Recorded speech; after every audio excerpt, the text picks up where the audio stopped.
teman-teman, sebelum kita memulai perkuliahan hari ini, malah kita berdoa terlebih dahulu ya, menurut kalian masing-masing. Berdoa dimulai.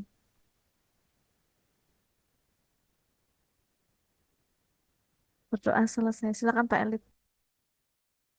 Oke, terima kasih Mbak Winda. Jadi sambil menunggu yang lain, mungkin kita mulai aja teman-teman karena sudah 18.45.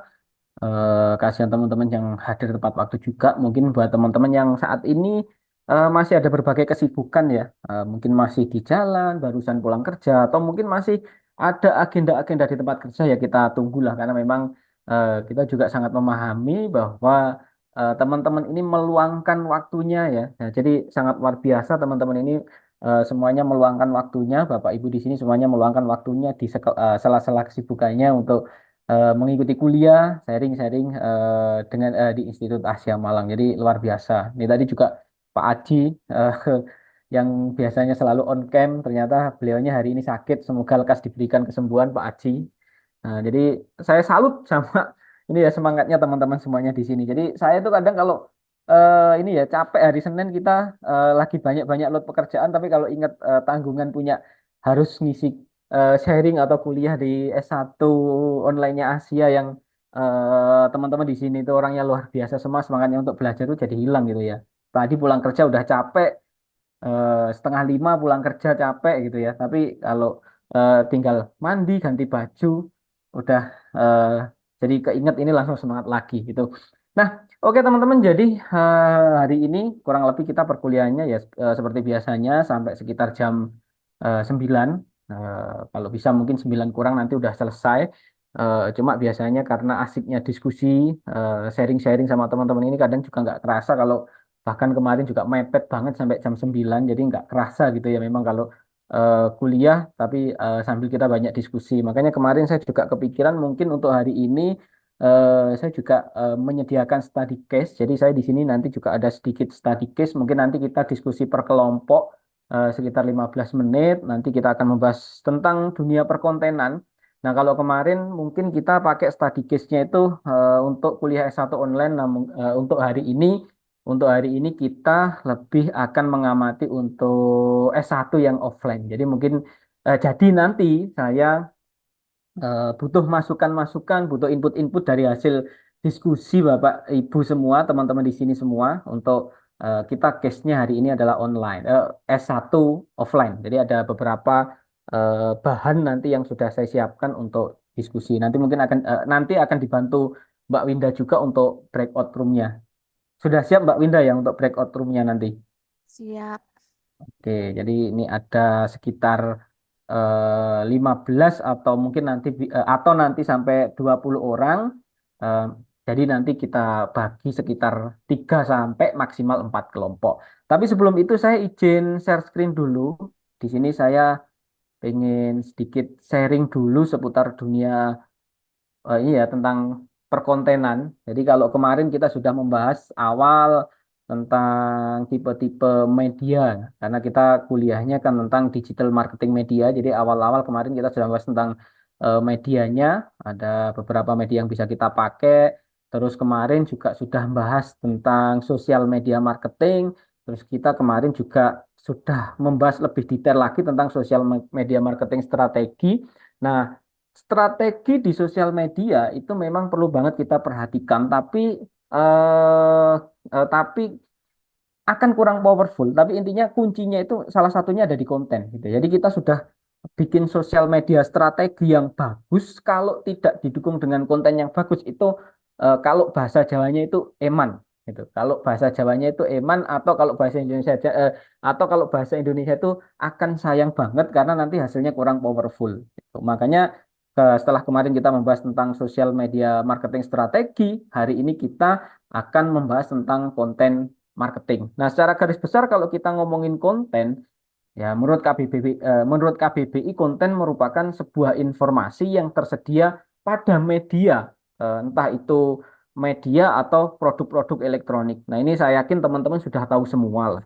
Nah, kalau konten marketing tentunya adalah sebuah strategi pemasaran yang fokusnya adalah pada pembuatan serta distribusi konten yang menarik ya, relevan dan konsisten. Jadi di sini ada salah satu kata yaitu konsisten. Karena kalau kita ngomong konten marketing, salah satu hal yang harus dilakukan itu adalah berulang terus menerus. Karena sekarang kalau kita ngomong, wah saya sudah ini ya, sudah menerapkan sosial media marketing, tapi kontennya baru satu tok. Nah itu ya kita bilang ya masih iseng-iseng lah. Jadi kalau kita ngomongnya sudah sosial media marketing, nah atau konten marketing ya di situ ada konsistensi. Jadi ada konsistensi atau berulang-ulang yang tentunya tujuannya adalah untuk menarik audiens baru atau mempertahankan audiens yang sudah ada. Jadi fungsinya ini konten marketing ini bisa kita fungsikan untuk menarik konsumen-konsumen atau audiens-audiens baru, bisa kita gunakan juga untuk mempertahankan audiens-audiens yang lama. Karena jangan sampai kita fokusnya hanya menarik audiens baru, kita melupakan lupa untuk memaintenance untuk audiens-audiens lama kita, ya itu salah juga. Itu makanya kita harus ini ya fokusnya itu selain menarik juga mempertahankan audiens. Selain itu juga mendorong mereka untuk melakukan tindakan-tindakan tertentu. Ya tergantung tujuannya apa. Jadi kalau kontennya kalau bergerak di bidang jual beli ya tentunya biasanya diarahkan untuk membeli sesuatu. Nah kalau kayak Asia ya tentunya salah satu tujuan saya ya untuk audiens ini adalah saya gunakan untuk menarik mereka supaya tertarik untuk tertarik atau tahu tentang Institut Asia. Jadi Asia dibicarakan di mana-mana atau kalau jangka panjangnya ya istilahnya daftar dan daftar ulang di Institut Asia. Jadi sedikit gambarannya kurang lebih konten marketing itu seperti itu. Nah, kalau kita ngomongin konten marketing, saya yakin teman-teman juga sudah tahu lah konten itu banyak macamnya dan saya yakin teman-teman sudah tahu bahwa konten banyak macamnya gitu teman-teman ya. Contoh ada konten-konten yang berbasis teks seperti ya artikel yang biasa kita gunakan di blog, website yang salah satu tujuannya yang menaikkan SEO. Ada konten-konten yang berbasis suara, contoh iklan radio, podcast yang saat ini ada beberapa platform podcast yang lagi naik daun juga. Ada foto, nah, misalnya foto produk dan lain-lain. Live stream kemarin saya kasih contoh juga beberapa perusahaan atau beberapa brand yang live streamnya naik banget. Ada juga grafis, ya, grafis ini ya desain-desain, infografis, dan lain-lain. Nah, tapi dari sekian banyak ini saya nggak mau membahas detail tentang jenis-jenisnya apa, karena saya yakin teman-teman sudah paham, sudah tahu tentang konten-konten marketing ini secara garis besar tahu, atau kalau teman-teman pengen lebih tahu lebih detail tentang karakteristik atau macam-macamnya konten ini, teman-teman ya eh, sangat mudah kalau teman-teman pengen nyari infonya di Google. Nah, saya sedikit pengen menggarisbawahi dari sekian banyak konten marketing yang ada di sini gitu ya. Nah, itu salah satu yang paling powerful, yang saat ini memang paling powerful banget adalah video tentunya. Jadi, saya pengen lebih terfokus agak membahas. Jadi, saya pengen lebih terfokus membahas tentang konten marketing, tapi yang basicnya itu adalah video. Nah, karena apa? Karena memang kalau kita lihat kenapa kok konten video ini sekarang lagi naik banget ya? Kenapa kok powerful banget dibandingkan dengan konten marketing yang lain? Sebenarnya banyak alasan kenapa kok ini lebih powerful. Contoh, kalau kita lihat yang pertama, alasan pertama itu tentunya adalah konsumsi video yang meningkat. Mau diakui atau tidak diakui, konsumsi konten-konten yang berbasis video itu di dunia khususnya di Indonesia itu meningkat banget. Karena yang kalau kita lihat ya dukungan dari berbagai macam faktor. Contoh platform-platform yang sosial media yang sekarang lagi naik daun banget.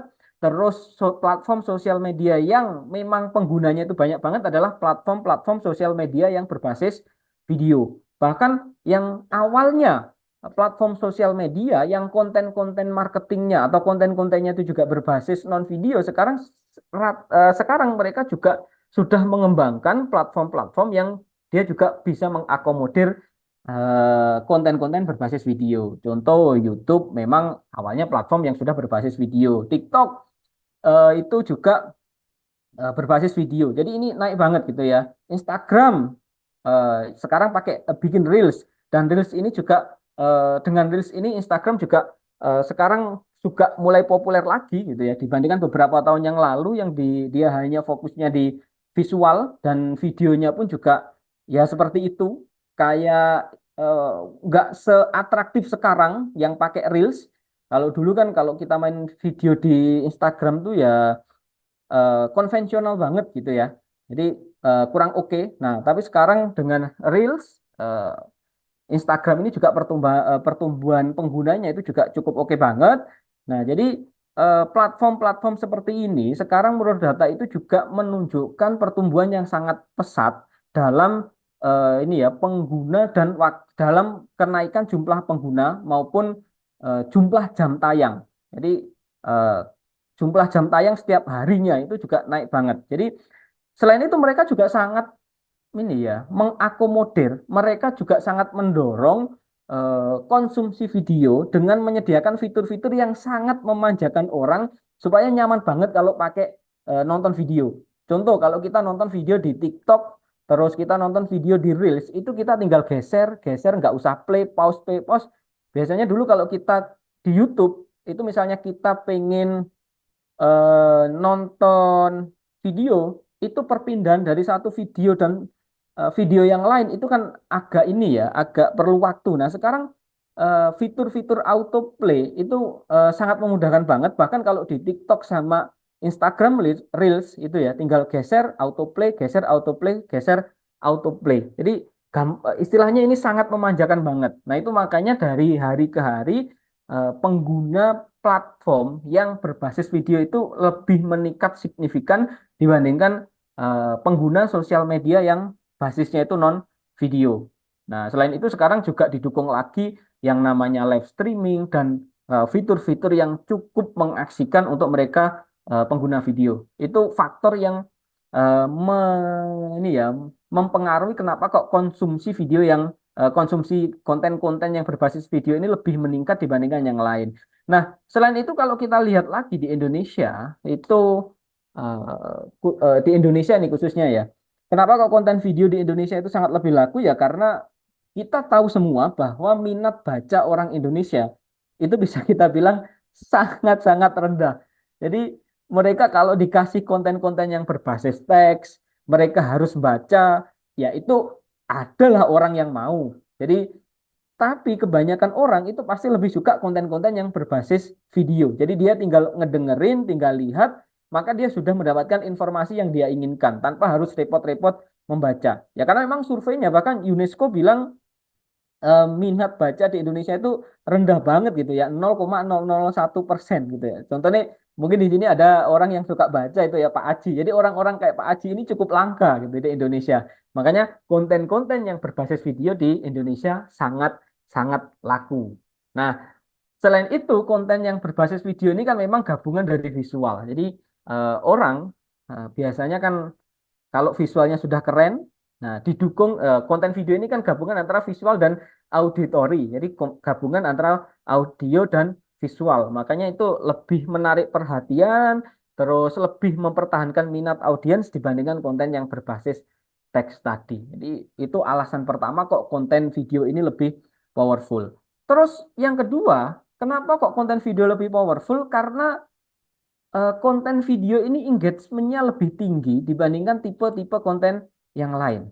Jadi rata-rata saya kalau posting konten-konten yang berbasis video, nah ini berdasarkan ini sih peneliti ada yang meneliti ini juga, tapi berdasarkan pengalaman saya pribadi, saya mengiyakan ini karena saya mengalami beberapa kali akhirnya ketika saya tahu data ini, akhirnya saya juga mengamati ternyata konten-konten videonya entah itu di TikTok atau di Instagramnya Institut Asia Malang itu rata-rata engagementnya lebih tinggi dibandingkan konten-konten yang berbasis visual. Entah itu share-nya yang banyak, entah itu komennya, entah itu like-nya. Jadi rata-rata engagement-nya lebih tinggi dibandingkan konten-konten video yang lain. Nah, kalau untuk produk-produk yang biasanya memang brandnya di situ dia jualan, itu biasanya konten video itu biasanya konversinya lebih bagus. Makanya kalau teman-teman lihat sekarang di TikTok itu rata-rata afiliator-afiliator itu kan juga rata-rata kontennya kan berbasis video. Jadi afiliator-afiliator TikTok itu bahkan TikTok kemarin mengeluarkan ini ya peraturan yang dimana di situ kalau konten-konten yang berbasis kayak screenshotan, gambar-gambar itu memang sama dia tidak dinaikkan. Jadi memang karena konversi video ini lebih bagus, mereka pun akhirnya juga menyarankan untuk video-video marketing, konten-konten marketing kita jualan itu juga pakai yang berbasis video. Nah, kalau kita ngomongin SEO juga, SEO-nya video ini lebih bagus karena sekarang ketika konten Instagramnya Asia itu lebih banyak tak pakai konten-konten video, ternyata ketika teman-teman nyari, jadi nulis di Google Institut Asia Malang, itu kalau yang organik yang muncul di bawahnya website itu adalah langsung Instagramnya Asia. Beda, dulu itu Instagramnya Asia itu di bawah banget. Cuma kalau sekarang ketika teman-teman ngetik di Google, ya organik ya, maksudnya yang organik. Nah, karena di situ nanti pasti akan muncul beberapa, yang atas sendiri itu yang kita Google Ads, yang bawahnya itu ada website, terus bawahnya lagi itu biasanya akan muncul Instagram Institut Asia Malang. Karena di situ kita banyak konten-konten informatif, banyak konten-konten yang berbasis video. Karena memang Google itu juga menyarankan konten-konten yang informatif. Jadi SEO-nya Google ini menyarankan konten-konten yang sifatnya informatif. Makanya konten-konten ketika konten-kontennya di Institut Asia Malang ini saya rubah ke yang berbasis video itu biasanya itu juga meningkatkan SEO di ini ya di SEO-nya Instagram Institut Asia. Nah, dan yang kelima, kenapa kok konten video ini lebih powerful? Ya karena memang sekarang kalau kita ngomong gadget, kita ngomong mobile ya, perangkat mobile itu juga sangat mendukung konten-konten yang berbasis video. Contoh contoh brand itu biasanya ketika dia launching produk baru, contoh HP lah. Nah, itu salah satu yang biasanya jadi perhatian utama adalah layarnya. Jadi kualitas layarnya Full HD, sudah Retina display, sudah Super AMOLED. Nah, selain itu kameranya gitu ya. Kamera bagus ini kan mendorong orang untuk bikin foto atau bikin video. Jadi kalau kita lihat preferensi mobile atau gadget atau istilahnya eh, mobile kita ya, gadget kita itu juga memang sangat mendukung untuk perkembangan konten yang berbasis video. Makanya kalau kita bilang dari sekian banyak konten ini sekarang ini salah satu yang paling powerful ya adalah konten yang berbasis video tadi. Makanya nanti saya sedikit banyak pengen fokusnya adalah di konten-konten yang berbasis video, meskipun kita juga tidak bisa meninggalkan konten-konten yang lain.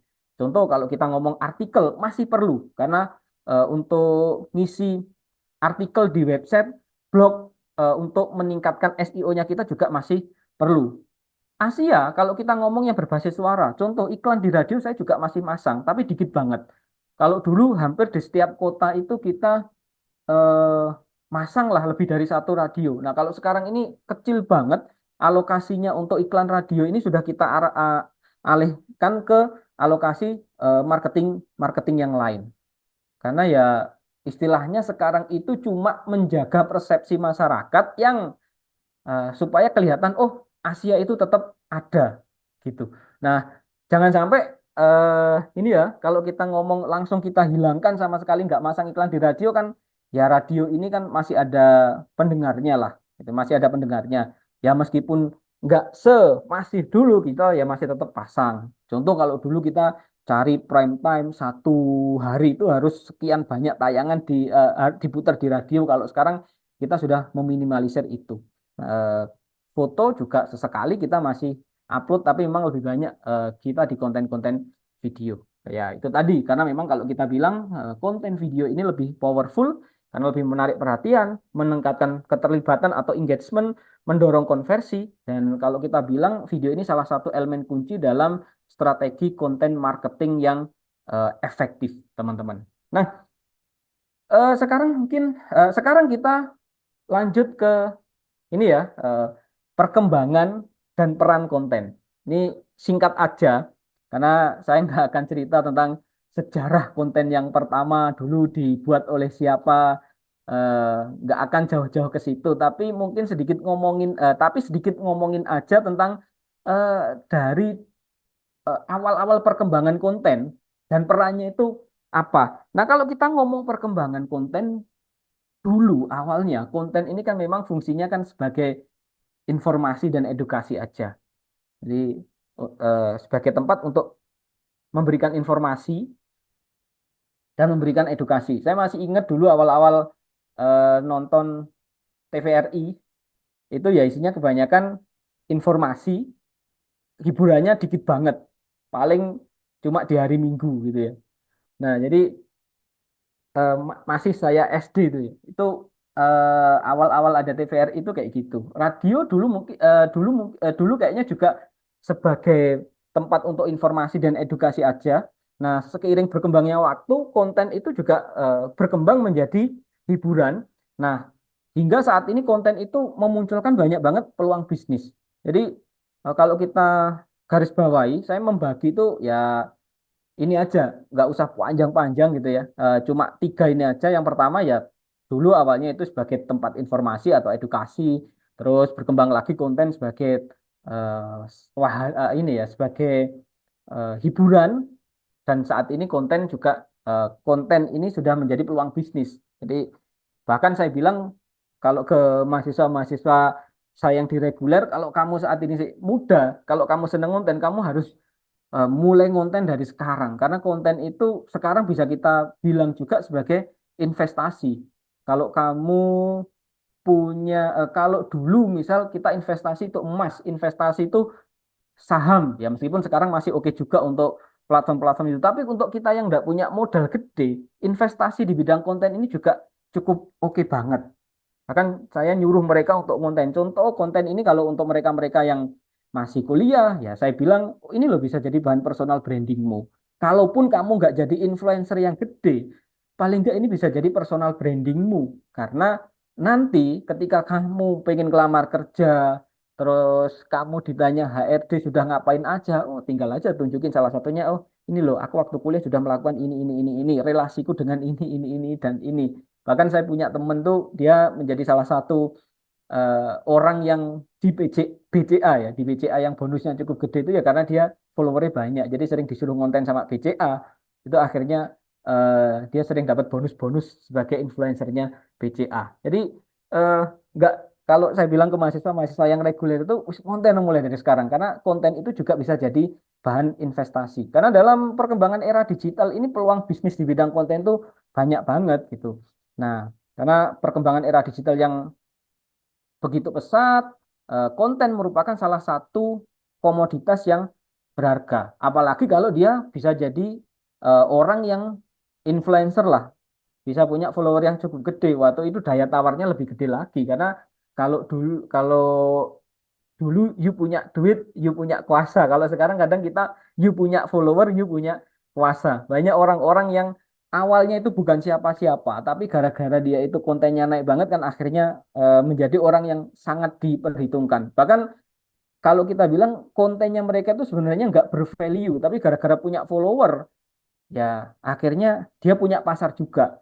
Nah, dan akhirnya di situ saya menyadari bahwa kadang konten yang menurut kita itu nggak bervalue, nggak ada nilainya, ternyata di situ juga ada pasarnya loh ini. Ada pasarnya ternyata.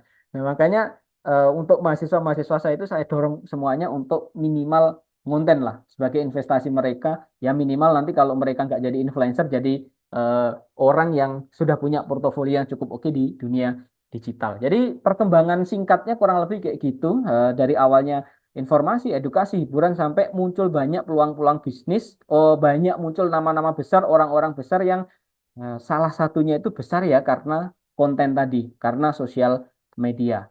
Nah, kalau dalam proses marketing, ini konten ini kalau dalam proses marketing hampir mencakup semuanya. Gitu. Jadi kalau kita ngomongin mulai dari untuk membentuk brand awareness, itu bisa dilakukan dengan konten. Terus untuk membangun persepsi, itu bisa dilakukan dengan konten. Membangun kesadaran, memberikan pertimbangan, gimana caranya mereka mau mengingat, menyimpan brand tersebut. Itu bisa dilakukan, prosesnya itu bisa dilakukan dengan bagaimana caranya dia itu mengemas konten yang bagus. Makanya tadi di awal saya bilang, kita sudah menetapkan strategi sosial media marketing yang bagus. Kalau kita nggak benar-benar memperhatikan kualitas konten kita, nah itu kan juga kurang gitu. Karena salah satu yang pengen saya garis bawahi di sini adalah konten creatingnya. Nah, contoh kalau kita ngomongin brand awareness, nah ini eh, bukan mau ngomongin politik, tapi saya beberapa hari ini, eh, minggu-minggu ini saya tuh lagi mengamati pergerakan. Ini ada yang asli Kota Malang enggak ini? Saya jadi takut nih. Nah, semoga aja nggak ada yang asli Kota Malang karena ini kan teman-teman ini kan online. Karena ini yang saya omongin ini kan ini ya calon wali Kota Malang ini ya. Jadi saya beberapa waktu ini itu mengamati pergerakan beberapa calon wali kota Malang. Nah, selain mereka itu canvassing pakai baliho-baliho yang gede-gede di jalan-jalan kota Malang, ternyata itu ada beberapa calon wali kota yang yang mereka ini sudah mendeklarasikan pengen jadi calon wali kota gitu ya. Mereka itu yang awalnya itu nggak melek sosial media, akhirnya sedikit demi sedikit mereka sudah membangun brand awareness-nya itu di sosial media.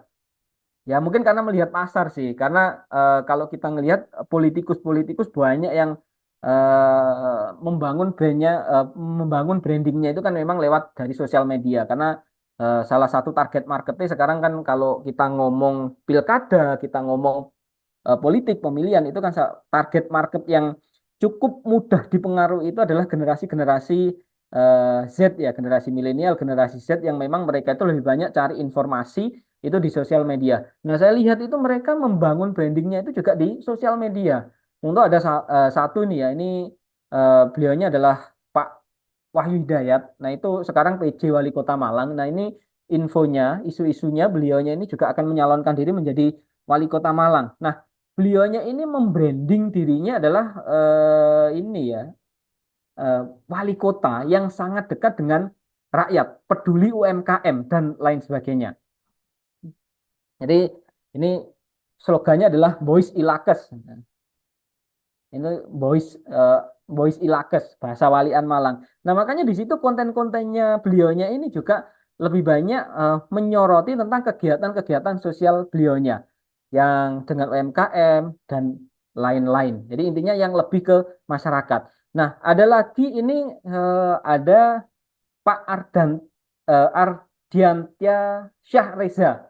Nah, ini beliaunya ini adalah ketua Malang Health Tourism. Jadi memang beliaunya ini juga salah satu orang yang menurut ini ya isu-isunya ini juga orang yang akan maju ke pemilihan wali kota Malang. Nah, cuma beliaunya ini fokusnya adalah di kesehatan. Jadi memang di situ konten-kontennya itu juga lebih ekspos tentang kesehatan-kesehatan. Jadi jangankan brand, jangankan produk-produk yang memang produk-produk ya, jangankan produk brand atau yang memang terang-terangan jualan gitu ya. Bahkan sekarang kalau kita ngomong kita orang, contohnya kita figur, terus politikus, pengusaha itu juga banyak orang-orang yang seperti ini yang sudah melakukan membangun brand awareness-nya itu juga lewat sosial media. Jadi eh, kalau kita ngomong ini kan kalau kita ngomong pemilihan itu kan juga proses marketing. Dia kan memasarkan program-programnya beliaunya kan memasarkan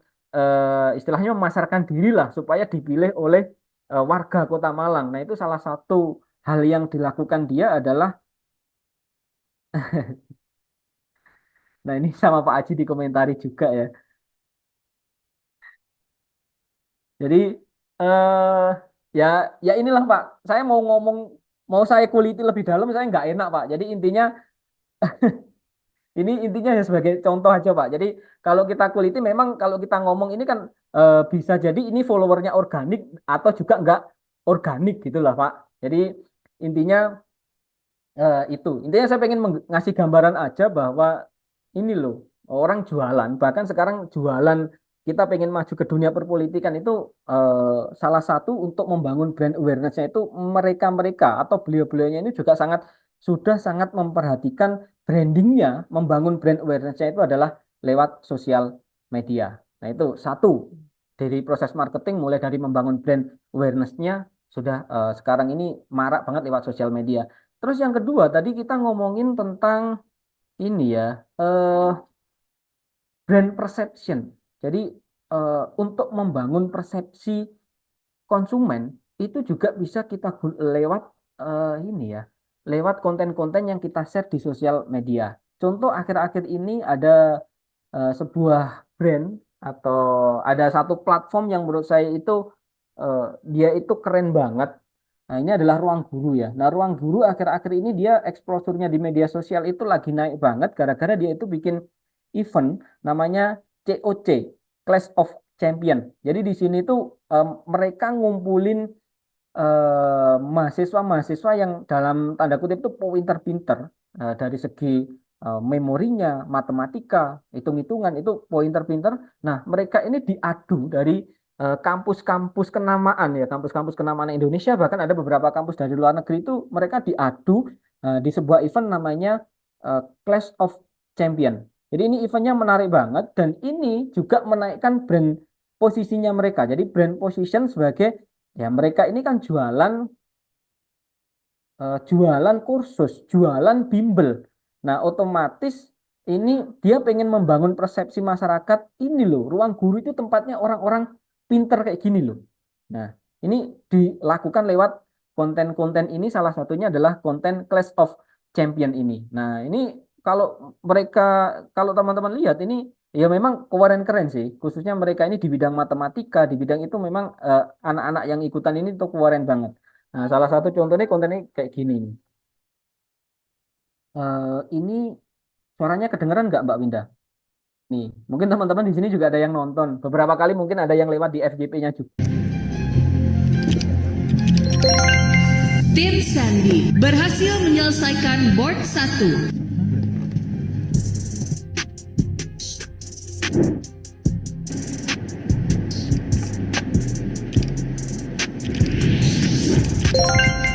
Tim Sandy berhasil menyelesaikan board 3. Tim Sandy berhasil menyelesaikan board 2.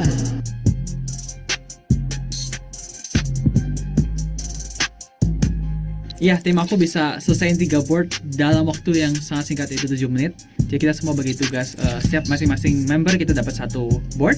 Dan kenapa juga kita mau cepet, karena kita mau coba mengintimidasi yang lain. Kan waktu pas awal-awal banget, kebetulan aku dan juga Sandy ngerjain di board 3 barengan ya. Dan pas aku baru nyelesain sekitar 3/4 sampai setengah itu, si Sandy udah beres ngerjain nih. Dan dari situ Nah, jadi di situ mereka tuh expose-nya ya memang agak sangat berlebihan, expose-nya tentang kepintaran mereka-mereka ini gitu loh. Jadi karena memang mereka pengen membangun persepsi bahwa orang yang di ruang guru itu ya adalah orang-orang pinter. Makanya kalau kamu pengen pinter, ya leso, bimbel lo di ruang ruang guru. Nah, ini saya barusan juga ngecek komen. Nah, jadi ngecek komen di situ ada diskusi juga dari Pak Aji sama Pak Dadang. Nah, tadi saya juga mau menguliti kayak gitu juga nggak enak Pak Aji Pak Dadang. Ya kalau kita bilang memang yang disampaikan Pak Aji dan Pak Dadang di eh, komen itu benar banget gitu ya. Jadi sampai segitunya loh, mereka pengen membangun brand awareness-nya itu sampai segitunya gitu. Sampai ya istilahnya kalau kita bilang menghalalkan eh, hal-hal itu gitu ya, segala cara lah kalau saya bilang. Nah, bahkan kalau Bapak atau teman-teman di sini cek, kalau dilihat komennya, pasti komen-komennya itu serupa. Jadi eh, ya itu sudah dijawab sih sama Pak Aji bahwa ya kemungkinan besar ini adalah karbitan dan beli. Mbak Winda, eh, ini nanti tolong ini ya, untuk yang sesi ini di YouTube di private aja ya.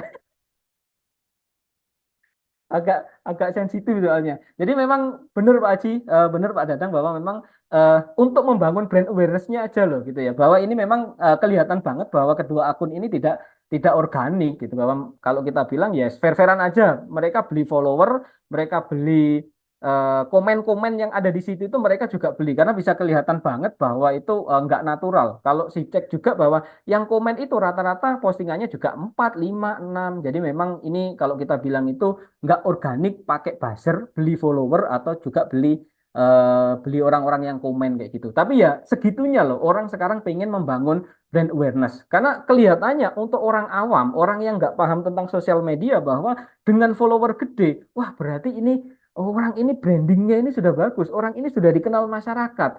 Makanya sampai di bela-bela nih kita beli follower, padahal seperti Pak Aji, seperti Pak Dadang, seperti ya intinya teman-teman di sini yang sudah sangat familiar dengan sosial media pasti langsung ngeh, langsung paham bahwa ini tidak organik. Tapi itu salah satu yang menarik menurut saya bahwa untuk membangun brand awareness di sosial media loh sampai segitunya. Nah itu, karena kalau kita ngomong organik untuk orang eh, yang konten-kontennya tidak bersifat hiburan, konten-kontennya yang seperti ini, itu kalau pengen naik secara organik memang lama banget. Makanya ya istilahnya akhirnya digunakan jalan-jalan pintas lah itu. Nah itu untuk brand awareness. Nah kalau kita ngomongin yang kedua tadi adalah brand position. Salah satu contohnya di ini ya ruang guru. Terus kalau kita ngomong juga konten ini juga sebagai bahan consideration, jadi bahan pertimbangan. Banyak banget orang sekarang kalau mereka ini pengen beli sesuatu, contoh beli HP, itu jarang sekali orang yang sekarang ngeceknya di tanya ke counter. Kadang tanya ke temennya itu ya jarang-jarang. Kebanyakan orang kalau pengen beli HP ya mereka ngepoin YouTuber-YouTuber yang memang bergeraknya di bidang gadget. Contoh pengen beli tablet, pengen beli HP, sering banget orang-orang itu ngeceknya malah di YouTube-nya Gadgetin, misalnya kayak gitu. Makanya banyak juga brand-brand yang ya akhirnya bekerja sama dengan dalam proses marketingnya mereka mau endorse YouTuber-YouTuber kayak Gadgetin ini. Meskipun kalau Gadgetin ini ya meskipun di endorse dia kayaknya juga nggak ini ya istilahnya kalau bagus ya bagus, kalau jelek tetap dia akan ngomong bahwa ini ya kurang oke gitu. Jadi masih dia ada etikanya lah meskipun di etika ke konsumennya. Jadi dia nggak akan membagus-baguskan kalau barangnya itu nggak terlalu bagus banget. Jadi eh, memang konten ini sekarang juga sebagai bahan consideration atau pertimbangan orang sebelum membeli sesuatu biasanya juga lihat konten-konten YouTuber. Orang contoh lagi kalau pengen beli mobil nih banyak juga yang akhirnya ngecek YouTuber-YouTuber mobil kayak Fitra Eri, Om Mobi dan orang-orang yang memang berkecimpungnya di eh, eh, orang yang berkecimpungnya di konten-konten yang berbasis berbasis otomotif ya. Jadi itu. Nah, bisa ini juga bisa konten juga eh, dalam proses marketing, dalam proses decision atau orang menentukan mau beli apa enggak itu juga bisa dilakukan dengan eh, proses pembuatan konten. Jadi proses marketing salah satunya kan decision, memutuskan untuk membeli sesuatu. Nah itu biasanya tipe kontennya adalah promo-promo kayak gini. Contoh kalau yang dekat-dekat ini ya 88 ya karena itu event-event tahunan yang 8.8. Terus kalau Asia kita juga sering promo-promo karena kita juga sangat menyadari bahwa eh, salah satu bahwa intinya konten bahwa salah satu keputusan pelanggan itu salah satunya juga karena melihat konten-konten yang kita sajikan, terus juga bisa kita gunakan sebagai bahan retention dan advokasi. Ya, intinya gimana caranya orang mau nyimpen, mau nge-share, mau merekomendasikan produk kita. Contoh ini ada salah satu brand yang ada di brand lokal ya, ini brand fashion. Makanya tipe kontennya itu dia biasanya bikin tips untuk outfit untuk ini, outfit untuk itu. Contoh outfit untuk ngapeli pacar, outfit untuk lebaran, outfit kayak gitu. Jadi lebih banyak biasanya kalau untuk fungsinya untuk retensi itu biasanya lebih banyak konten yang memberikan nilai lebih supaya orang itu mau nyimpen atau orang-orang itu mau merekomendasikan, mau share konten-konten yang kita bagikan. Jadi kalau kita garis bawahi lagi bahwa konten ini itu sangat berpengaruh terhadap proses marketing yang dijalankan oleh suatu brand atau suatu produk. Nah, mulai dari brand awareness, brand perception, consideration, bahkan sampai decision, retention sampai advokasinya itu eh, bisa kita lakukan dengan konten-konten yang kita share. Bahkan kalau kita ngomong ini ya, bahkan Om Bill Gates di tahun 1996 itu sudah ngomong content is king, bahwa kita boleh punya strategi tentang SEO, kita bisa ngomong tentang strategi marketing, kita bisa ngomong algoritma kalau saat ini ya. Meskipun ini tahun 1996 kan kita ngomong ya konten dalam konteks waktu itu adalah konten-konten marketing yang untuk media cetak, untuk di website atau yang pada masanya. Tapi ini statement dari beliaunya ini menurut saya itu masih sangat relevan untuk saat ini bahwa memang benar konten adalah is king, konten adalah rajanya, konten adalah penentunya. Kita punya strategi ini itu kalau tidak didukung dengan konten yang bagus ya hasilnya akan kurang kurang powerful. Itu teman-teman. Jadi di sini saya punya bahan diskusi. Kayaknya sorry. Nah, saya di sini punya bahan diskusi sebelum nanti saya lanjut ke ini ya, yang tentang gimana sih konten yang menarik, ciri-ciri konten yang menarik itu kayak apa. Nah, di sini saya punya bahan diskusi. Ini ada ini ada ini ya, ada bahan diskusi. Di sini audiens kita ada ini diskusi kelompok aja. Nanti kurang lebih diskusi breakout room sekitar 15 menit atau berapa. Nah, di sini untuk bahan study case-nya atau bahan diskusinya adalah di sini tuh saya kemarin sudah mapping beberapa sosial media yang isinya itu sosial media ini tuh menurut saya itu cukup menarik untuk didiskusikan. Jadi konten-konten mereka ini cukup menarik untuk didiskusikan karena viewersnya itu banyak-banyak. Nah ini contoh ada salah satu kampus dari Jogja ya, nama kampusnya Unisa. Nah ini tuh sering banget konten-kontennya itu FYP-nya itu masuk di TikTok saya. Nah akhirnya saya kepoin, wah ternyata kok menarik banget. View-nya mereka itu gila-gilaan. Ada yang sampai 27 juta, ada yang 11 juta, eh, yang ratusan ribu banyak, apalagi cuma puluhan ribu. Jadi yang ratusan ribu itu banyak, apalagi yang cuma puluhan-puluhan ribu itu banyak banget. Nah eh, ini yang pertama. Yang kedua, ada lagi ini kampus dari Jogja, namanya Setie YKPN. Ini itu juga banyak yang kontennya itu naik banget. Ada yang 2,7 juta, ada yang 4,3 juta, ada yang 2,6.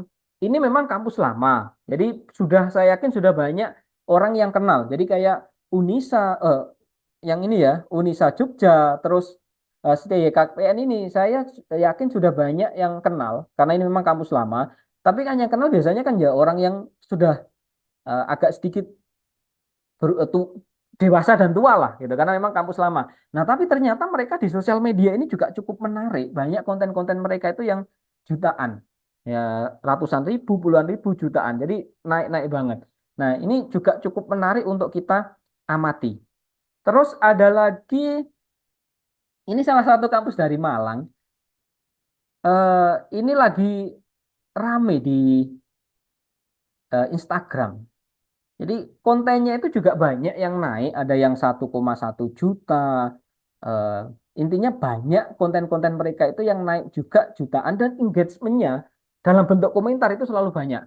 Jadi kalau saya cek konten-kontennya, mohon maaf, itu agak kurang menarik. Konten-kontennya ya gitu-gitu aja.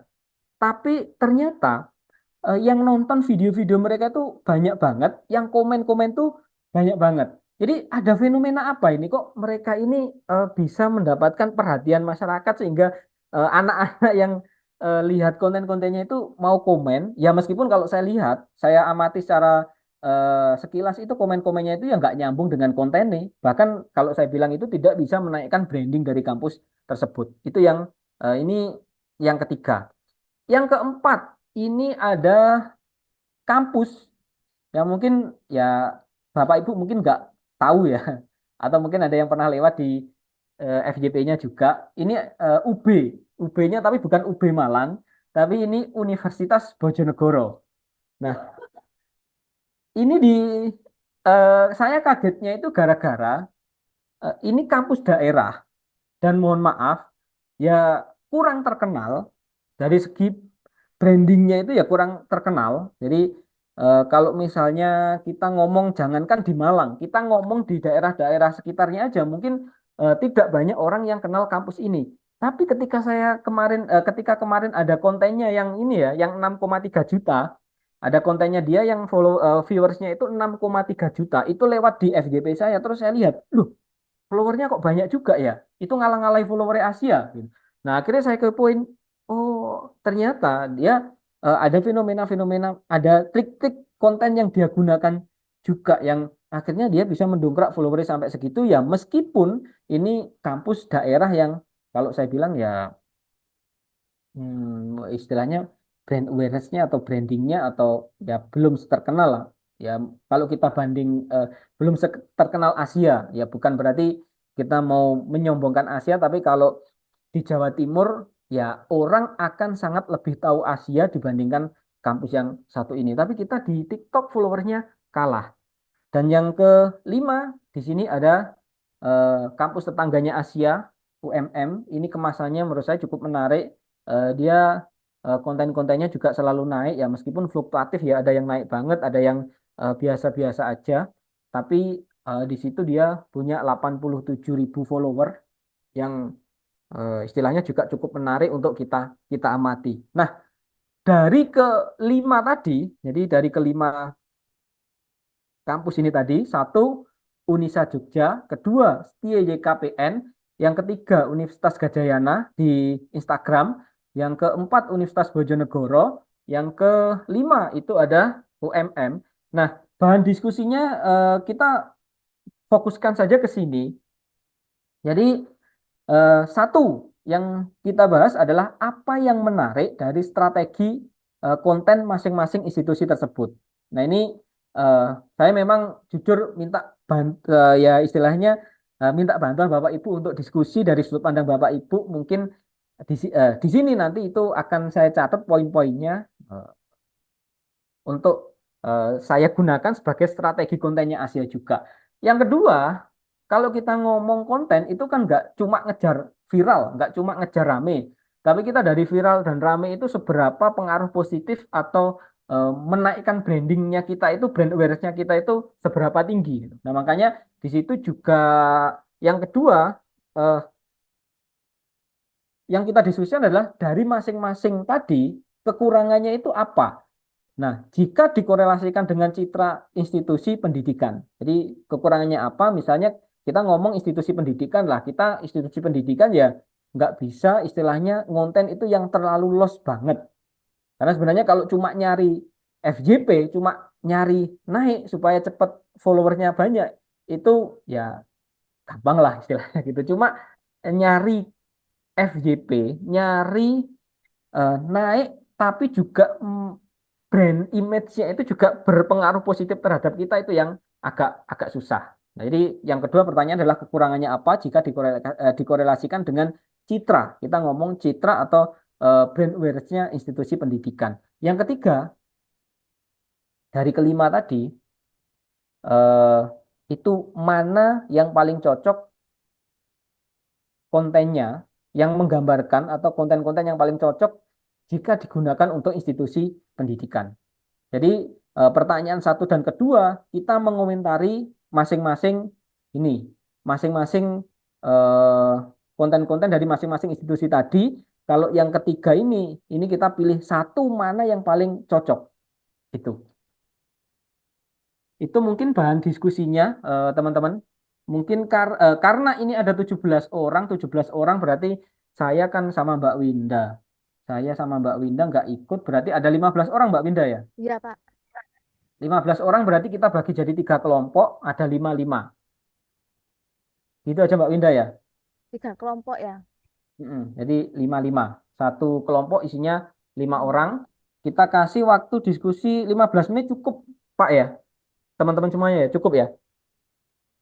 Cukup. Jadi kita kasih waktu 15 menit. Ini kita sekarang 19.35. Jadi nanti sekitar 19.50 kita sudah kembali lagi ke room utama. Ada yang mau ditanyakan teman-teman?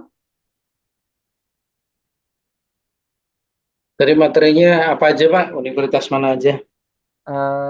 Tadi yang satu TikTok Unisa Jogja, Pak. Yang kedua TikTok Setia YKPN Jogja. Yang ketiga Instagram Universitas Gadjayana Malang. Yang keempat TikTok Universitas Bojonegoro. Yang kelima TikToknya Universitas Muhammadiyah Malang.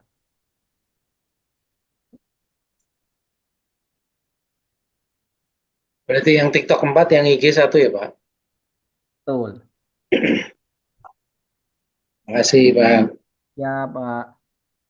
Udah ya Pak ya. Oke, kalau tidak ada yang ditanyakan lagi, mungkin langsung kita start untuk diskusi aja, Mbak Binda. 15 menit Pak ya.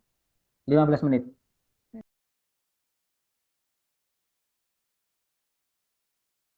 Oke, kayaknya tadi saya sempat ini ya, sempat keliling ke room-room, ada room 1, room 2, room 3. Kelihatannya tadi diskusinya seru banget juga. Saya lihat-lihat diskusinya seru. Jadi ini nanti izin saya catat untuk beberapa inputan-inputan dari Bapak Ibu dan teman-teman semuanya. Kayaknya tadi sudah curi-curi dengar, kayaknya ini nanti bakal ada inputan-inputan yang luar biasa juga.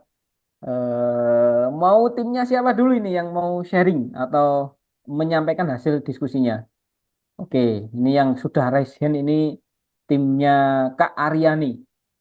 Oke, silahkan. Ini yang mau jadi jubir siapa dari kelompoknya Kak Aryani? Saya, Pak. Oke, kelompoknya siapa aja tadi? Izin share screen ya, Pak. Oke, siap. Oke. Wih, ada ininya, PPT-nya. Iya, Pak. Ada, Pak. Ngecit ini Eh, berarti ya. Udah duluan ini ya. Iya, Pak. Terima kasih atas kesempatannya, Pak. Oke, Kami dari siap, kelompok Kak 3, Aryani. saya Niketut Aryani, Bu Meling, Bu Suyatmi, Pak Ivan Albert, dan Ibu Diah Bu Diah Nurfatona akan mempresentasikan case study dan discussion tentang eh, yang pertama, apa yang menarik dari strategi konten masing-masing institusi berikut ini, kemudian kekurangannya apa jika dikorelasikan dengan citra institusi pendidikan itu, dan mana yang paling cocok untuk konten institusi pendidikan. Yang pertama, Unisa Jogja. Nah, TikToknya tentang konten ganteng-ganteng Unisa ya Pak ya. Ini konsisten diunggah dan selalu viral Pak. Beberapa, 3 atau 4 tadi saya cek, dan keempat-empatnya viral. Yang kami lihat secara visual, kelompok 3 melihat tadi adalah kontennya menampilkan mahasiswa yang menarik secara visual. Dan ini tentu jadi daya tarik utama, Pak, mengundang penonton untuk melihat dan berinteraksi dengan konten sehingga membuat penonton lebih terhubung secara emosional, dan jadi mereka menyukai dan mengomentari dan membagikan konten tersebut, sehingga terus menarik perhatian dan meningkatkan engagement dan memperkuat brand awareness Unisa Jogja. Kemudian hashtagnya unik dan mudah diingat, Pak. Ganteng-ganteng Unisa hashtagnya. Lalu ini berbeda dari hashtag umum lainnya, sehingga pengguna jadi cenderung melihat tertarik seperti apa yang dimaksud ganteng-ganteng Unisa ini ya. Itu Pak penasarannya, Pak. Kemudian temanya jelas. Lalu ini memancing rasa penasaran audiens yang tertarik dengan konten-konten dengan hashtag tersebut.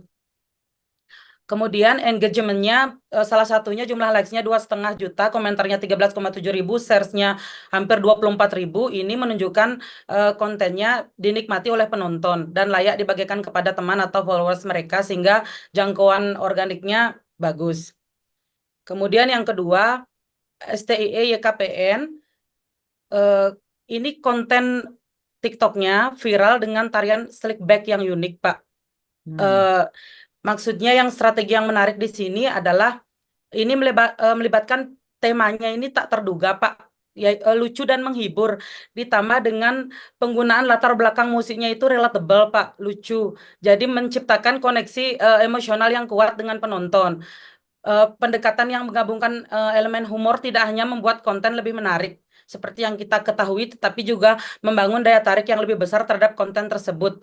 Karena siapa sih yang tidak suka humor, Pak ya? Semua orang pasti suka humor.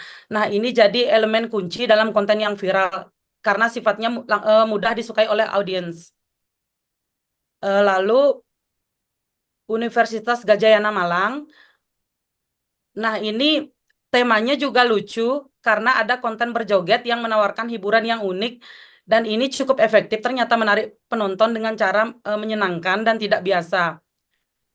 Sama seperti tadi STI YKPN, engagementnya tinggi, namun ini ada call to action-nya Pak, jelas dalam konten seperti kalimat ajakan, ayo pendaftaran masih berlangsung misalnya Pak. Ini tidak hanya memberikan dorongan langsung bagi penonton untuk mengambil tindakan, misalnya mendaftar ke kampus, tetapi juga ada interaksi dengan konten itu. Kontennya juga mudah dibagikan karena mengandung unsur call to action yang jelas.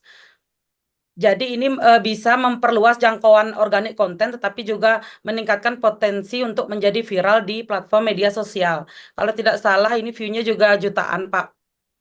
Jadi call to action ternyata cukup efektif sebagai strategi yang dapat meningkatkan daya tarik dan engagement konten kampus secara signifikan.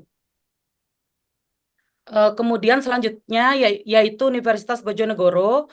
eh, juga menampilkan tarian yang atau joget-joget yang lucu dan yang menghibur, memiliki strategi yang juga dapat memikat audiens dengan efektif. Lalu sama dengan Universitas Gadjah Yana Malang dan STI YKPN tadi, Pak, ini juga menggunakan elemen humor yang disertakan dalam konten, baik melakukan gerakan joget dan juga musiknya juga lucu, Pak. Jadi ini bisa jadi faktor utama dalam menarik perhatian dan mendapatkan reaksi positif dari audiens. Kemudian tarian jogetnya juga termasuk kreatif dan juga ini juga bisa membangun hubungan positif dengan audiens melalui humor yang dihadirkan. Jadi sekali lagi elemen humornya yang ditonjolkan, Pak. Selanjutnya UMM. Nah, ini kontennya konten nyanyian bergantian, Pak, oleh para dosen. Ini juga menunjukkan strategi pemasaran yang cerdas dan menarik dengan melibatkan dosen-dosen dalam konten yang tidak hanya menghibur, tetapi juga membangun hubungan yang dekat dan personal dengan kita sebagai penonton.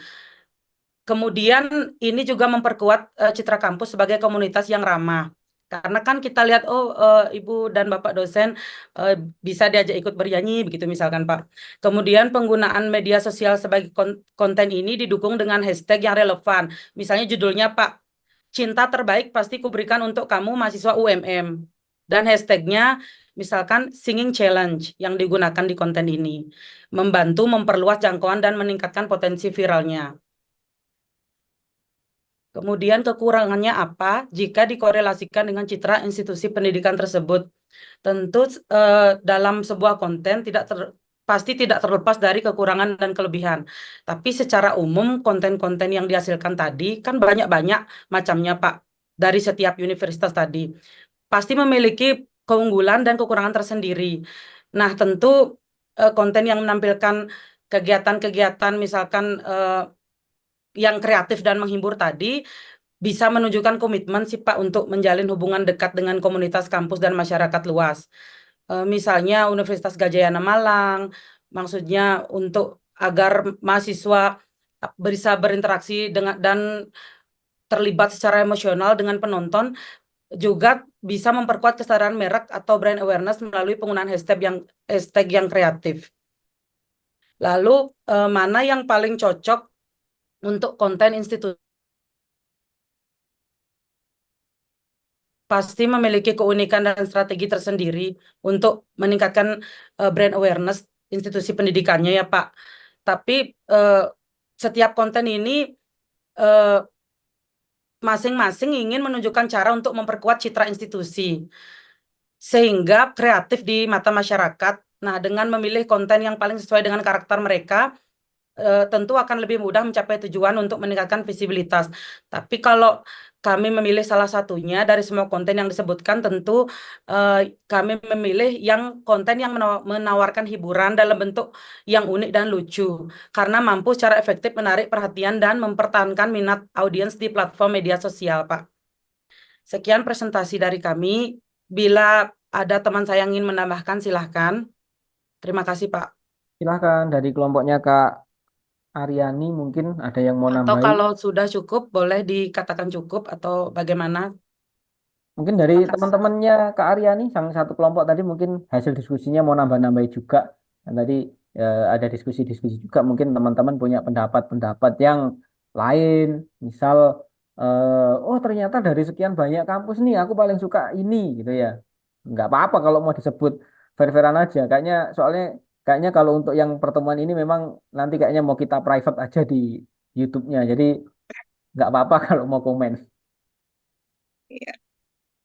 Nggak ada sih Mbok Tut, sudah lengkap ya. Tadi kalau untuk konten-konten yang ringan memang kan mudah dicerna masalahnya. Jadi peminatnya lebih banyak. Oh, eh, jadi ya memang itu sih kalau kita ngomongin konsep sosial media sebenarnya salah satu psikologis orang lari ke sosial media itu kan sebenarnya memang kita paham, kita tahu bahwa mereka itu cari yang ringan, cari yang menghibur, cari sesuatu yang asik karena di kehidupan kita sehari-hari, normalnya kita gitu ya. Nah, karena normalnya kita di kehidupan sehari-hari kita sudah misal kerja nih, sudah suntuk di dunia kerja, sudah ketemu dengan rekan kerja yang ya seperti Serius itulah gitu ya. dengan Serius dan berat serius, gitu ya. pokoknya di tempat kerja serius kerja. Kadang kita juga ada beban-beban pekerjaan, jadi kadang kita lari ke sosial media itu memang cari sesuatu yang ringan. Jadi salah satu yang saya garis bawahi dari kelompoknya Kak Aryani, dari kelompoknya Bu Yatmi ini ya tadi banyak menggarisbawahi bahwa konten-kontennya adalah menghibur berbau humor. Jadi memang kayaknya itu memang yang dicari oleh masyarakat. Cuma kadang ya itu tadi kita kembali lagi sebagai institusi pendidikan kita ngomongin citra bahwa citra sebagai institusi pendidikan kan juga harus tetap kelihatan gitu. Jadi ya oke, terima kasih untuk kelompoknya Kak Aryani. Move ke kelompok selanjutnya. Silahkan, siapa nih kelompoknya Pak Anis? Pak Anis, kok saya familiar ya dengan nama Anis ini ya. Monggo Pak Anis. Ya, terima kasih, Pak. Assalamualaikum warahmatullahi wabarakatuh. Oke. Mungkin Waalaikumsalam warahmatullahi wabarakatuh. Pak dosen familiar karena saya masih punya hutang tugas, Pak. Ya, Siapa? ini nanti mungkin eh, bisa ditambah juga oleh Mas Antariksa sama Pak Urip. Saya di sini menggarisbawahi beberapa konten, Pak ya. Jadi saya sendiri itu tidak melihat satu apa platform, tapi memang hanya di TikTok saja dari beberapa kampus. Yang pertama itu memang kenapa bisa FYP atau viral? Yang pertama memang kontennya memang ada musik yang viral juga. Kayak yang sekarang viral itu yang tadi jutaan tuh kayaknya ini soundnya lagu Rusia itu apa? Masa in the Beer. Itu Oh, kayaknya Mas lagi viral. Endebit. Jadi itu kayaknya mempengaruhi pada ini ya, algoritma kalau bahasa Mas Antariksa tadi. Yang kedua, kenapa bisa rame juga? Ini adalah penampilan talentnya, ya. Tapi yang kami lihat kebanyakan memang joget-jogetnya. Jadi yang tadi viral itu joget-joget aja. Kayak ada tadi satpam, terus ada teman-teman kuliah. Itu juga kayaknya kontennya memang gitu-gitu aja. Terus tadi juga betul dari kelompoknya Ibu Aryani yang ditampilin sekarang ada berapa banyak kampus tuh Gen Z, Pak.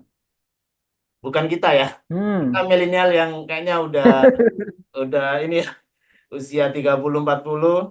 Kalau di kampus lain tuh kayaknya ini yang masih lulusan SMA yang masih polos-polos gitu ya. Ganteng-ganteng. Itu kayaknya menarik dan tadi yang ditampilin di salah satu kampus tuh cowok-cowok ganteng. Yang komen cewek-cewek, Pak. Itu Woi, tarikannya, tarikan berarti untuk target ya, audiensnya sudah ini ya. Iya, Target cewek-cewek nih. audiensnya mereka sudah, wah target audiensnya memang nyari cewek-cewek gitu ya. Benar. Jadi ceweknya itu banyak yang komen sehingga kayaknya ini mempengaruhi pada algoritma. Eh, Sedikit yang menarik konten itu kampus UM sebenarnya, Unmuh Malang ya. Itu Hmm. ada yang sampai FYP itu bagus, ratusan ribu. Itu temanya memang tema kampus. Jadi betul-betul dia formatnya konten kampus, tapi ya yang bawain juga cewek cantik juga. Terus dia juga bisa narik minat viewer. Kayaknya ini kalau yang saya lihat, ini yang paling cocok dengan korelasinya kampus ya Unmu ini. Kemudian kalau Dari dikatakan dari apa 5 sih tadi yang paling kekurangan cocok Unmu ya. untuk kampus ya di Unmu kontennya itu paling cocok. Kalau kekurangannya memang ini Pak, rata-rata ya rata-rata konten yang ditampilin oleh ini saya lihat di TikToknya itu nggak ada korelasi dengan kampusnya. Meskipun tadi hanya nampilin visual ada logo kampus, jalan kampus, gedung kampus, tapi kayaknya di kontennya itu tidak ada sama sekali yang apa sih program kampus itu. Hmm. Jadi hanya menarik orang nonton ini bahasanya clickbait ya, hanya mancing aja, tapi tidak pada subjektif kontennya. Tidak pada objektif kontennya. Jadi mereka hanya berharap dari jutaan viewer ini bisa nanti tertarik dengan konten yang lain, bukan pada konten yang ditampilin itu. Terus kekurangannya memang tadi Pak, memang ini rata-rata saya sebut ini sekedar hiburan saja, bukan bukan betul-betul program dari kampus. Nah, itu kekurangannya yang kalau untuk masukan ya, mungkin kampus itu perlu profile atau talent yang sangat menampilkan figur yang erat kaitannya dengan kampus. Hmm. Contoh mahasiswa terbaik, mungkin ya. Atau kalau bisa dikatakan agak agak kekinian mungkin masih mahasiswa dan mahasiswi terganteng, umpama kan atau Hmm. tercantik itu mungkin ada kaitannya. Terus dosen terbaik gitu ya. Kayak Dan ini brand tadi kenapa ambassador gitu Pak ya. ya? Kayak BA gitu ya, brand ambassador kayak gitu ya. Ya kayak BA seperti itu. Ini tadi waktu saya tanya di grup apa ini di record ya? Saya karena tadi kami di grup kami ya. Ini ngomongin Bu Rektor, Oh, kayaknya kalau untuk breakout room nggak di ini sih Pak, nggak di apa, nggak di record ya? nggak di record kayaknya. Oke. Jadi tadi Ngomongin kami apa Pak tadi Pak? kami tadi sempat masukkan ya. Kami tadi saya Mas Antariksa sama Mas Urip itu ngobrolin Bu Rektor. Ternyata Hmm. saya lihat tadi ada konten dari Asia Nation itu ada yang viewernya sampai 1,2 kalau nggak salah. 1,5 Pak. 1,5 Ya. itu acara wisuda, tapi yang jadi pembicara kayaknya mahasiswa. Hmm. 1,5. Ada satu konten yang itu viewernya hampir 600, itu cuma Bu Rektor. Hmm. Jadi 30% dari eh, engagementnya Asia itu Bu Rektor. Jadi profilingnya tepat. Jadi kayaknya perlu sering banyak bikin konten Bu Rektor ya. Nah, itu masalahnya, Pak. Saya effort banget untuk ngajak beliaunya berkonten itu, Pak. Karena Ya, memang sangat kurang suka tampil di depan kamera. Makanya sebenarnya kayak di konten-konten wisuda itu sedikit banyak saya sudah setting bahwa saya menyampaikan, Bu, nanti waktu sambutan minta tolong speech-nya yang seputar ini. Jadi kayak beliaunya kan akhirnya ngomong waktu beliaunya ngasih sambutan itu akhirnya kan beliaunya juga menyisipkan pesan-pesan yang relate dengan anak muda. Terus kayak eh, misalnya ada anak muda yang speech itu memang eh, kayak di belakang itu sebenarnya sudah saya brief. Kamu ngomong boleh ngomong ya istilahnya eh, kayak sudah saya berikan framework, tapi nanti kamu ngomong sesuai dengan inimu aja sih gitu. Jadi terus kayak yang ini ya Darth Vader itu ya yang pakai topeng itu sebenarnya juga by settingan kita ya memang salah satunya untuk menaikkan engagementnya kita di sosial media karena memang kita di wisuda itu selalu naik dan akhirnya ketika wisuda konten saya naik itu akhirnya ya kayak sudah tidak spesial lagi buat saya makanya ini saya juga lagi nyari formulasi-formulasi konten yang non wisuda supaya bisa naik. Karena jomplang banget. Kalau teman-teman, bapak-bapak, ibu semua lihat di sini, kontennya Asia itu agak jomplang. Kalau konten-konten seputar wisuda itu naik. Tapi kalau yang non wisuda itu agak ya standar lah. Bukan berarti jelek banget, tapi ya nggak se-viral wisuda gitu. Nah, Ya itu kan. Tapi menarik ini. Saya menarik bahwa itu tadi harus ngajakin Bu Rektor sering-sering konten ini karena emang personal brandingnya dan brandnya beliaunya ini cukup cukup oke sebenarnya kalau konten. Tapi ya wangel Pak. nanti ada masukan dari Mas Antariksa soal Oh gimana siap kalau nyari siap. talent kayak Bu Rektor. Biar nanti ditulisin Mas Antariksa sama Mas Urip. Terima kasih. Oke siap siap. Silahkan ini Pak Urip dulu atau Pak Antariksa dulu yang mau nambahin nih. Bisa Senior dulu, Mas Antariksa. bisa aja Ini deh yang Pak Anies. lebih senior Pak Antariksa atau Pak Dadang ini? Saya paling junior, Pak. Oh, jadi memang sebenarnya kalau kita ini kalau ini ya senengannya yang junior aja Pak ya, biar kita yang paling muda lah. Monggo saya manut tim aja. Kira-kira mau Pak Dadang atau Pak Antariksa dulu? Pak Oke, Antariksa dulu. saya dulu ya. Oke, tadi terima kasih buat Pak Anies. Tadi apa yang disampaikan emang benar ya. Ada beberapa tadi aku tambahin aja bahwa memang konten itu semua universitas tadi kontennya bervariatif dan memang yang viral tadi adalah konten-konten yang menyeleneh gitu. Hmm. Jadi sometimes konten-konten yang tidak berhubungan dengan kehidupan kampus itu yang bisa jadi viral gitu. Tadi kita sempat bahas antara IG dan TikTok, ternyata menarik banget. Aku juga baru akhirnya mendapatkan insight juga ya bahwa memang IG dan TikTok itu kan memang sangat berbeda treatment gitu ya. Kalau IG sendiri kita bisa melihat tampilan, desain, konten yang lebih serius gitu ya. Sedangkan TikTok apa aja kita masukin bisa viral gitu. Jadi konten-konten yang tidak perlu terkonsep pun bisa masuknya ke TikTok gitu. Dan memang beberapa kali saya perhatikan juga bahwa TikTok itu selalu memberikan viewer-viewernya gitu ya. Ketika kita posting pasti ada viewer-viewernya dari TikTok sendiri gitu ya, algoritmanya TikTok sendiri gitu ya. Makanya tadi ya kita diskusi bahwa mungkin kita bisa lihat ada ratusan ribu, 10.000 atau 1 jutaan. Mungkin sebagian besar adalah sumbangan juga tuh dari TikTok gitu ya.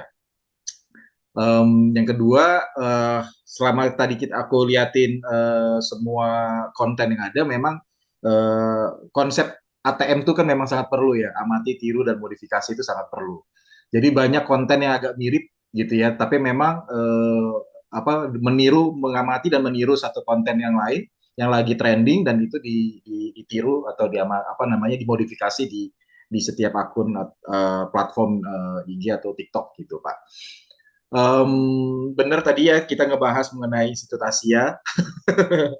Memang tadi coba bagus juga sih ada masukan ya, maksudnya yang sekarang lagi trending itu adalah cewek yang berbahasa agak medok kan gitu. Oh iya. Contohnya tadi kita bahas adalah Eca yang lagi naik daun berada banyak Oh, di acara Eca Aura yang anak Malang juga itu ya Pak ya? Iya, betul. Nah, itu kan dia lagi naik-naiknya tuh gitu. Jadi tadi kita lihat kita rasa bahwa Ibu Rektor bisa dibuatkan konten seperti itu gitu loh. Jadi paling enggak adanya Ibu Rektor itu bisa mengengage banyak orang juga sih gitu ya. Selanjutnya tadi ini Pak, tadi ya sempat aku tanya bahwa dari semua konten yang sudah dibuat dari Institut Asia, berapa persen yang sudah artinya gini, berapa banyak yang call to action-nya dapat gitu ya. Saya rasa salah satunya adalah saya gitu. Karena terus terang waktu masa pandemi kemarin kan saya cari kuliah dengan keyword universitas, kampus, online gitu ya. Terus ada keyword lagi yang lain adalah pandemi gitu ya. Ya alhamdulillah yang dikeluarkan adalah Institut Asia yang saya tertarik. Nah itu powerfulnya nilai positifnya dari sebuah konten yang sudah dibuat sehingga bisa ada call to action-nya itu yang sangat penting juga. Bukan hanya kita berfokus pada viewers, tapi kita juga berfokus juga pada call to action-nya gitu. Berapa banyak yang akan join di dalam apa namanya di dalam setiap konten ya gitu, atau di dalam tujuan kita di dalam bikin konten gitu. Dari saya itu aja sih Pak. Oke, siap. Pak Urip nih, Pak Dadang mau Ya, nambahin. Mas El nambahin aja sih dari yang Siap. disampaikan Mas Anies dan Mas Antariksa, karena pada dasarnya itu adalah sebagian dari yang kami bicarakan beserta Mbak Yeni tadi. Sama Mbak Yeni ikutnya di chat tadi ya, nggak sempat ngobrol mungkin karena 3:1, akhirnya Mbak Yeni milih diem. Tapi ikut ngobrol juga di chat. Baik Pak, 3 menit Pak, saya minta waktu untuk menambahkan saja bahwa kalau tadi disampaikan oleh Mas Antariksa diantaranya adalah TikTok memang tidak terkonsep, bisa jadi penontonnya juga random. Ya, penontonnya kita nggak tahu siapa saja, terus tingkat penangkapannya bagaimana, dan kita juga harus hati-hati dalam penerapan ATM ya, karena tidak semuanya bisa digebyah uyah ya bahasa Jawa. Tidak semuanya bisa diterapkan. Menurut saya yang terjadi di TikToknya Asia dengan engagement yang bagus untuk di wisuda itu berarti Asia Malang menurut saya lebih seperti sekolahan cerdas gitu. Universitas memang mengutamakan output atau hasil, bukan hanya joget-joget saja. Makanya tadi saya sampaikan juga di teman-teman bahwa profil Bu Rektor ini saya suka gitu. Ya, cantik, medok. Nah, ini muka galak, cocok banget, Pak. Beneran, Mbak.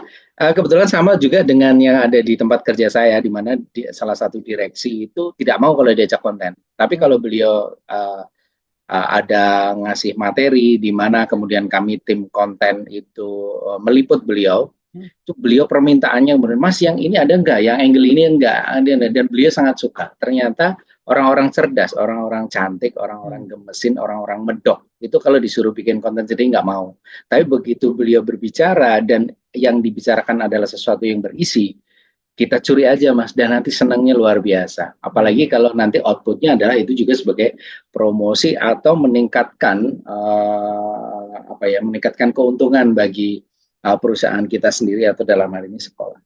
Saya kira tidak usah terlalu risau dengan universitas lain yang jualan joget-joget, karena kebetulan saya adalah salah satu orang yang biasa di dunia hiburan tapi nggak suka joget-joget. Makanya dulu saya nggak mau main TikTok karena saya nggak bisa joget juga. Jadi saya lebih senang isi otak kepala, dan saya cocok dengan konsep yang dibikin aja seperti yang ada di wisuda itu. Dan Instagramnya juga menurut saya sudah eye-catching banget, sesuai dengan mungkin tidak Gen Z banget, agak-agak milenial ya. Mungkin nanti timnya ditambahin Gen Z, jadi agak ada bau-bau Gen Z juga, karena saya lagi di kantor juga lagi mengkonsep gimana caranya hiring pegawai baru itu harus memunculkan wajah Gen Z juga, jangan milenial apalagi yang generasi X. Saya kira itu aja sih Mas, terima kasih banyak. Oke, terima kasih Pak Dadang, Pak Antariksa, Pak Anies. Jadi eh, banyak hal yang memang sebenarnya saya setuju banget, dan saya juga mengalami hal-hal serupa. Contoh mungkin tadi Mas Antariksa itu ya menyampaikan bahwa memang TikTok sama Instagram itu kalau dilihat serupa tapi tak sama. Jadi memang banyak konten-konten yang istilahnya itu tidak terkonsep, banyak konten-konten yang receh, bahkan konten yang kita bilang itu nggak niat bikinnya, itu ternyata naik banget di TikTok. Bahkan nanti di pertemuan ke-6 atau ke-7 itu saya ada sedikit tentang anomali konten. Jadi saya itu punya eh, perbendaraan konten-konten yang kalau kita pikir secara logika, ini apa sih konten ini? Kok enggak? Nah, kalau kita bilang kontennya dari konsep visual ya gak menarik. Terus kalau kita bilang dari isinya konten, kita itu ya nggak terlalu dapat nilai tambah dari konten-konten itu. Tapi ternyata punya pasar. Nah, itulah TikTok. Dan kalau dibilang tadi ada suntikan-suntikan viewer dari TikTok, ya itulah TikTok. Nah, jadi TikTok ini dia kayak menjual semacam adiktif terhadap konten kreator. Jadi misalnya nih kita konten kreator yang belum punya follower, followernya kita di bawah 100 loh. Nah itu sama TikTok itu tetap dikasih viewers. Supaya apa? Wah ada yang nonton, kontenku banyak yang nonton. Akhirnya dia agak kecanduan untuk bikin konten lagi, bikin konten lagi, bikin konten lagi. Jadi TikTok ini punya sebuah konsep yang bisa mendisrupsi media sosial yang lain. Contoh dulu kalau kita ngomong YouTube, itu agak sulit banget loh menjadi konten kreator di YouTube itu. Satu, kita harus benar-benar mikirin konsep. Kedua, YouTube itu long video yang kita harus punya konsep storytelling yang bagus. Minimal harus tahu cara take video, edit, dan lain-lain. Instagram pun sama. Awalnya sebelum Reels ini juga agak susah banget untuk menaikkan follower, menaikkan istilahnya branding kita, menaikkan nama kita di Instagram. Nah, tapi TikTok ini punya cara, ya karena memang dia ini kan ini ya perusahaan induknya ini kan sebenarnya dulu adalah perusahaan AI, artificial intelligence. Jadi kayak algoritmanya itu dia bisa membaca banget tentang psikologis atau psikologisnya orang. Jadi makanya kerennya TikTok itu ya, meskipun ya tetap di balik kerennya TikTok ini pasti ada minus-minusnya. Tapi ya buktinya banyak orang yang grow up lewat TikTok juga, dan dia punya terobosan-terobosan yang cukup menarik untuk di TikTok juga. Nah, kalau tadi ya, kalau satu lagi nambahi. Nah, itulah salah satu alasan kenapa kok saya di TikTok ini nama akun TikToknya Asia itu bukan Institut Asia Malang kayak di Instagram. Saya pakai Asia Nation. Nah, supaya nggak kelihatan banget bahwa ini adalah official akunnya Institut Asia. Dan kalau kita ngomongin impact-nya, meskipun followernya sebanyak itu, selama ini itu masih lebih bagus Instagram untuk kalau saya bilang call to action-nya. Contoh yang tadi Mas Antariksa bilang bahwa call to action-nya akhirnya kan daftar di Asia. Nah, selama ini lebih bagus di Instagram daripada di TikTok. Untuk hasilnya istilahnya untuk konversinya lah, untuk konversi menjadi mahasiswa Institut Asia Malang itu lebih banyak di Instagram. Nah, dan sampai sekarang pun saya memang masih mempertahankan. Dulu sempat awal-awal di Institut Asia Malang itu ada konten yang joget-joget juga, tapi setelah saya mikir, wah, institusi pendidikan enggak gini, saya bilang gitu. Ya meskipun untuk TikTok itu Gen Z, sukanya orang joget-joget, tapi saya mikir institusi pendidikan itu enggak gini. Ya akhirnya saya mikir cara gimana caranya bisa naik meskipun dengan bersusah payah tanpa harus joget-joget. Karena saya mikirnya adalah saya nggak mau cuma sekedar FYP, saya nggak mau cuma sekedar rame, tapi ada value, ada sesuatu yang istilahnya itu juga memberikan nilai tambah untuk Institut Asia. Jadi itu teman-teman, terima kasih banyak tadi masukannya. Yang terakhir tadi Pak Urip bahwa tadi Instagramnya Asia lebih banyak ke generasi milenial, nggak terlalu Gen Z ya. Memang sih Pak, memang saat ini memang kita untuk yang Instagram ini masih banyak di situ. Nah, sebenarnya saya pengen membidik Gen Z itu malah di TikToknya sih. Tapi ya masukannya tadi cukup menarik. Nanti saya juga akan ini ya memperhatikan supaya Instagram kita juga lebih agak ke TikTokan juga, yang meskipun nggak terlalu seperti itu gitu ya. Oke, terima kasih. Kelompok terakhir, yang kelompok 3, silahkan.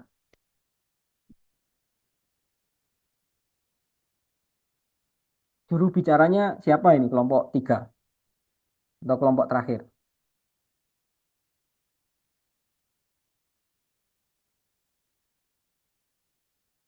Silahkan yang mau mewakili untuk menyampaikan hasil diskusinya tadi. Oh, nggak Pak Haji, Pak.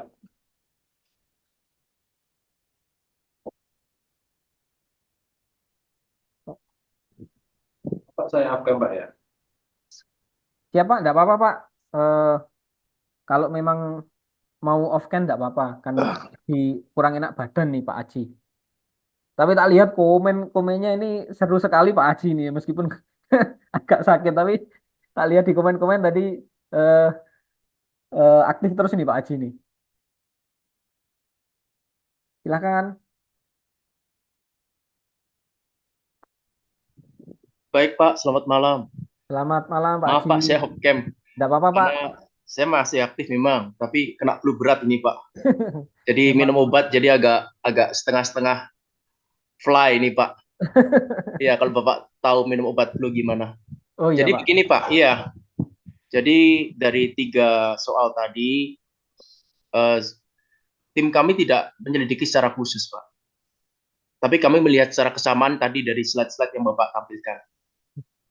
Jadi kalau saya setuju dengan penuturan dari kelompok 1 dan 2 tadi, bahwa ada kesamaan, yaitu adalah keasikan begitu Pak. Keasikan yang ditampilkan baik dari sisi mahasiswa maupun dari sisi dosen, maupun dari sisi staff-staff seperti security dan lain-lain. Itu yang membuat asik begitu.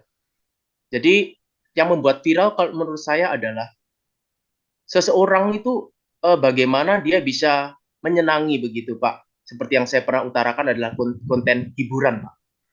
Menghibur. Karena kan sekarang orang kan memiliki banyak masalah ya Pak ya. Kalau Bapak tahu sudah masalah di pekerjaan, kemudian masih nongkrong lagi, masih dikasih masalah lagi untuk kita. Pulang mikir Kita kan pengen cicilan, Pak, dihibur. ya. Benar kan? Kita pulang ke rumah, kita pulang nongkrong dengan komunitas, kita pengen dihibur. Karena kita sudah suntuk dengan beban-beban dari tempat pekerjaan begitu Pak. Jadi kalau menurut saya konten hiburan Pak. Oke. Yang membuat mereka menarik itu kesamaannya Pak. Terus bagaimana kekurangannya dikaitkan dengan membawa dari brand, dari lembaga pendidikan, kalau menurut saya adalah itu harus diselaraskan dengan visi dan misi dari kampus tersebut, Pak. Itu nggak boleh melenceng menurut saya. Makanya harus ada tim editor. Jadi bukan hanya EYP yang Bapak sampaikan adalah, tapi apakah sesuai dengan visi dan misi dari kampus. Tim editor harus memiliki seleksi yang ketat menurut saya, Pak. Sebab dari brand tersebut, Pak, nanti akan membuat image yang berbeda nanti di mata masyarakat. Wah, kalau mahasiswanya bisa selengean, bisa candain dosen, berarti kita juga bisa pakai begitu. Begitu. Jadi nanti arahnya nggak sesuai. Kalau saya secara pribadi, saya kurang suka begitu, Pak. Jadi harus ada tim editor yang ketat. Bukannya dari EYP saja. Terus yang ketiga, strategi konten yang terbaik untuk lembaga pendidikan itu apa? Ya kembali lagi, sesuai dengan visi dan misi dari kampus tersebut, Pak. Contoh, di Institut Asia Malang kan kita tahu visi dan misinya, Pak. Jadi adalah bagaimana bisa membina mahasiswa memiliki karakter pasti, profesional, aktif, smart, tangguh, dan inovatif. Itu harus disesuaikan, Pak. Jadi jangan sampai nanti loh, ini smart, tapi kok kesannya kok selengean nggak smart ya, itu udah melenceng. Kalau saya sebagai tim editor, saya akan eliminasi itu Pak, karena tidak sesuai dengan visi dan misi dari kampus. Begitu. Jadi saya teringat dengan perkataan dari Steve Forbes Pak. Kalau Bapak tahu majalah Forbes, dia berkata, brand adalah your investment. Begitu Pak. Itu adalah your forever investment bagi bisnismu. Jadi hati-hati dengan brandmu. Jadi jangan sembarangan membawa, Pak. Jadi kalau menurut saya, konten yang baik untuk dibawakan kampus Institut Asia Malang adalah yang sesuai dengan visi dan misi dari kampus, Pak. Begitu, yang pasti. Dan kalau saya secara pribadi, saya suka konten yang begini, Pak. Contohnya, konsep-konsep keilmuan yang dipelajari mahasiswa di kampus, itu juga bisa diterapkan dalam kehidupan sehari-hari. Kebanyakan kan kalau mahasiswa kan berpandang, aduh, ini ilmu ini hanya sekedar teori toh, begitu Pak. Hanya untuk dapat nilai saja, dapat lulus baik. Tapi dia nggak bisa mengkaitkan Pak dengan fenomena-fenomena yang ada. Contoh dari segi hukum, kasusnya Vina, bagaimana pandangan hukum, secara logika gimana? Itu menurut saya menarik. Jadi sebenarnya belajar itu sangat asik Pak. Seperti main video game. Kalau kita mengerti manfaatnya dan kita mengerti caranya Pak. Seperti yang tadi teman-teman di kelompok 2 katakan bahwa rektor lebih asik kalau membawakan konten-konten ya Pak ya. Kalau saya dari sisi pandangan saya Pak, saya sebagai calon mahasiswa, saya kan juga ingin mengenal dosen-dosen dan staf-staf kan Pak. Jadi bukan hanya rektor saja kalau saya. Bagaimana dosen dari jurusan ini? Begitu Pak. Bagaimana staf-staf di perpustakaannya? Bagaimana staf-staf di lab-nya? Bagaimana staf-staf security-nya? Seperti yang tadi, saya setuju. Jadi dari konten-konten itu kita bisa lebih mengenal kampus, Pak. Oh, staf-stafnya begini, etiknya begini. Kemudian cara asik belajarnya begini. Apalagi yang tadi Bapak katakan bahwa konsep yang dibawakan dalam konten adalah asik dan kekinian. Benar kan? Asik berarti harus asik, Pak. Itu definisi asik harus disamakan. Asiknya gimana? Contoh, cara belajarnya asik loh. Cara diskusi dengan dosennya asik loh. Begitu. Dan kemudian kekinian, karena selalu mengkaitkan dengan fenomena-fenomena terkini. Jadi kalau saya kembali lagi bahwa kontennya bukan hanya viral, bukan hanya demi EYP, tetapi juga dikaitkan dengan visi dan misi untuk membawa brand awareness dari kampus, bukan hanya brand awareness saja, bukan hanya brand perception saja, tetapi sampai TOMA, Pak. Top of mind awareness itu yang penting, nomor 1. Jadi harus ada tim editor yang kompeten di bidangnya. Terus seperti yang Bapak pernah katakan bahwa kami kekurangan, Pak, tim kreatif konten. Kembali lagi kepada komitmen dari kampus, Pak. Kalau kampus sungguh-sungguh menurut saya menetapkan ini sebagai prioritas pertama untuk menjadi TOMA sesuai dengan visi dan misi kampus, maka kampus akan sungguh-sungguh, Pak, memfasilitasi SDM untuk bisa menghasilkan konten-konten yang bermutu dan berkualitas. Terima kasih, Pak. Ya Pak, terima kasih Pak Aji. Ada yang mau nambahi dari timnya Pak Aji atau sudah cukup Pak Aji aja ini? Cukup, Pak. Oh, tak kira Pak Adrian gak nambahi nih. Saya eksekutor saja, Pak. Oh, eksekutor. Oke, Saya kreatornya saja, Pak. Oke siap, oke siap. Terima kasih nih teman-teman nih. Ada satu lagi, Pak. Saya Ya, baru Pak teringat, Aji. Pak. Iya, konten yang bagus itu bukan hanya dilihat dari satu sisi, 2 sisi, Pak. Isi dan penyajiannya, Pak. Jadi isinya bagus, tapi penyajiannya nggak bagus. Itu merusak, Pak. Jadi harus dipikirkan adalah isinya, tetapi juga penyajiannya. Seperti yang Bapak katakan, asik dan kekinian. Tapi pandangannya bukan hanya dilihat dari pandangan Bapak. Asik dan kekinian harus juga ditanya oleh tim, Pak. Mahasiswa-mahasiswa, gimana konten ini? Apakah asik dan kekinian? Harus ada masukan, Pak, dari mahasiswa-mahasiswa Institut Asia Malang. Supaya kita bisa dapat generalisir dari konsep asik dan kekinian. Itu saja, Pak. Terima kasih. Oke, siap Pak Aji. Terima kasih teman-teman semuanya. Diskusinya menarik sekali ya. Banyak dapat insight juga untuk malam ini. Ternyata pengamatannya teman-teman tajam-tajam ini ya Bapak Ibu semuanya. Nah, oke, karena waktunya sudah 24.2, ini mungkin saya sedikit nambahi aja tentang ini ya, karena sudah terlanjur bikin slide, kalau nggak diterusin teman-teman gitu ya. Jadi saya pengen sedikit sharing aja. Jadi sedikit banyak kita tadi sudah mengomentari tentang konten yang menarik itu yang kayak gimana sih? Konten yang menarik tuh yang seperti apa sih? Gitu. Nah, ada beberapa study case tadi dari beberapa kampus sudah dijelaskan, dipaparkan panjang lebar juga hasil diskusinya tadi, kekurangannya masing-masing apa? Ya banyak sih tadi.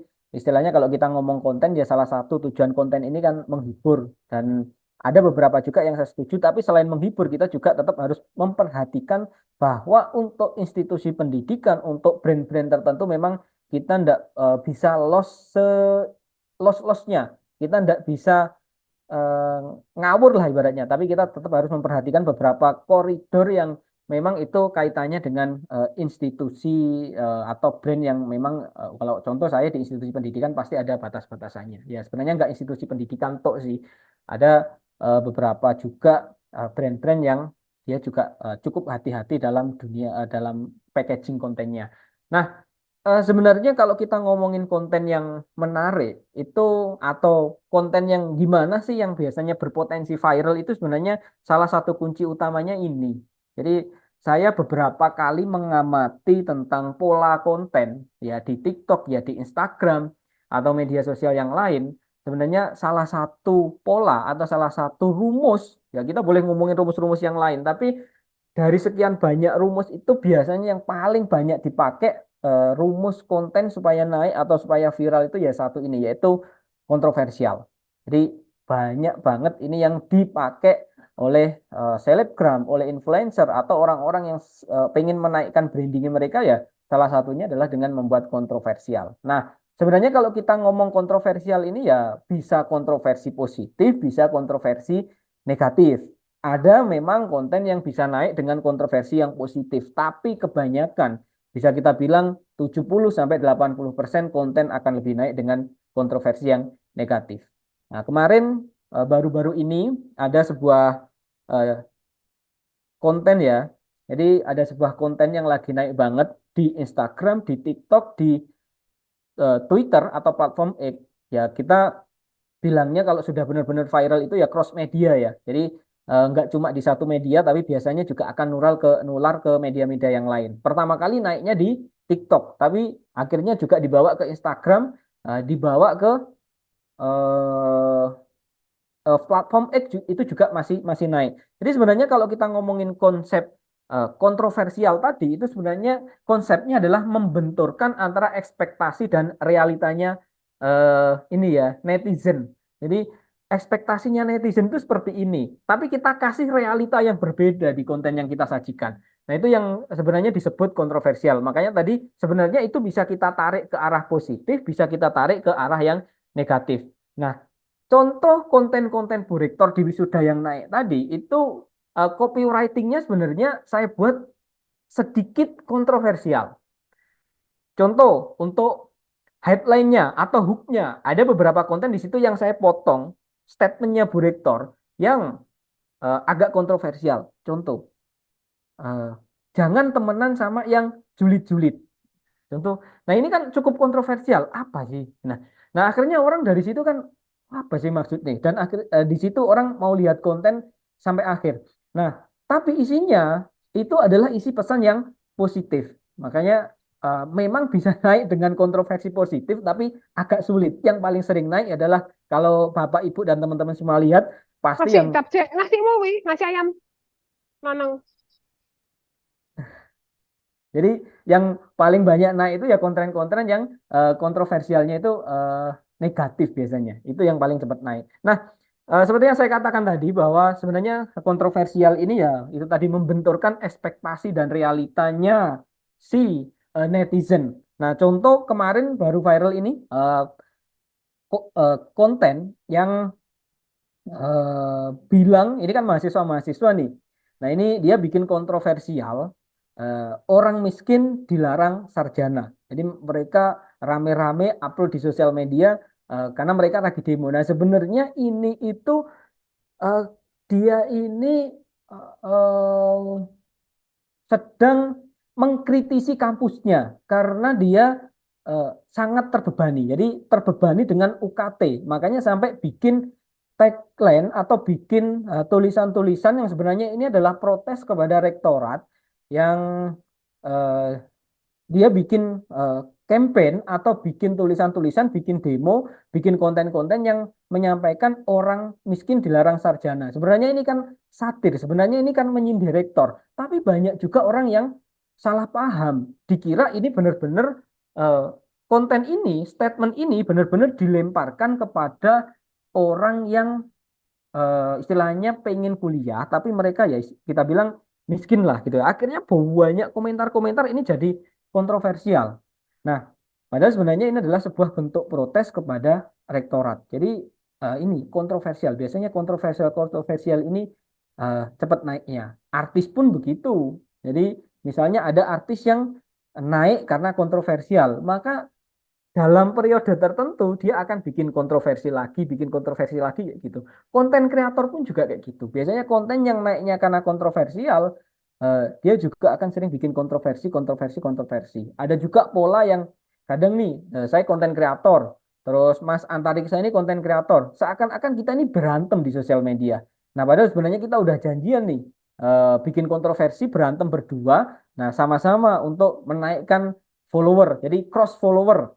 Nah, followernya Mas Antariksa ngomentari Instagram atau TikTok saya, follower saya ngomentari atau nyerang Instagramnya Mas Antariksa. Sama-sama dapat engagement yang bagus, sama-sama dapat exposure untuk naik. Nah, itu kadang juga ada orang yang naik pakai seperti itu. Nah, kalau konsep kontroversi ini sebenarnya kemarin juga pernah saya pakai. Waktu itu saya bikin campaign atau bikin iklan di Institut Asia Malang yang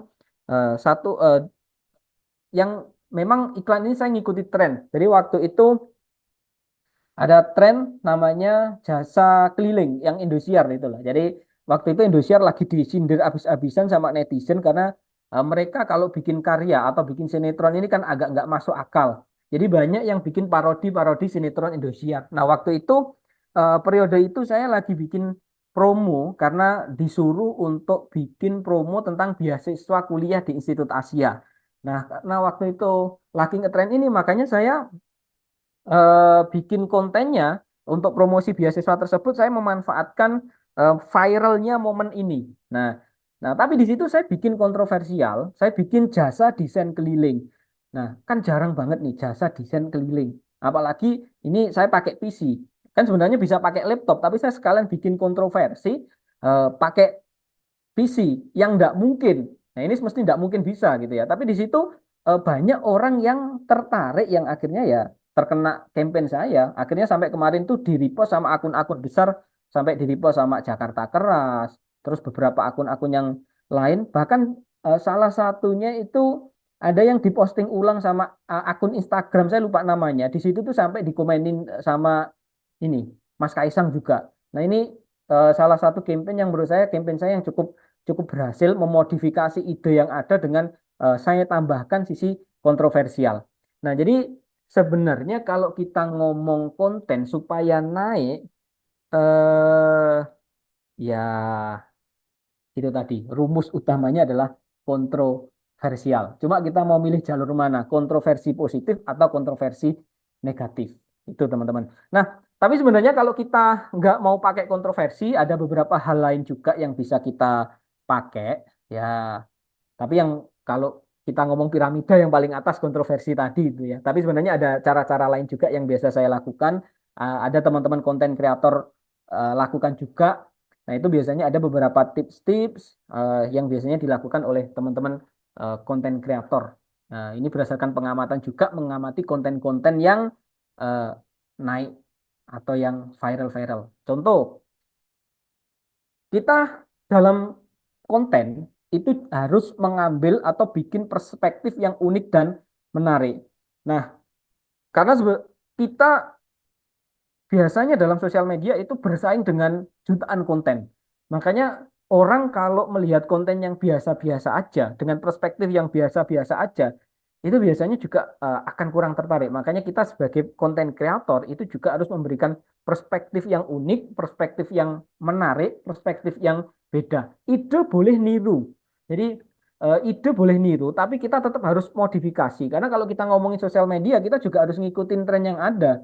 Kalau kita bukan orang yang sudah punya follower gede, kita belum punya personal branding, ya memang sesekali kita harus niru apa yang lagi ada, yang lagi tren di sosial media. Tapi kita juga harus melakukan modifikasi, kita juga harus membuat sesuai dengan perspektif yang unik dan menarik ya. Nah, contoh kalau kita ngomong perspektif, teman-teman pasti pernah lihat ini ya. Jadi contoh ini ada sebuah kafe yang ada di Mojokerto. Ini kalau kita lihat di sosial medianya menarik banget, kayak di Swiss.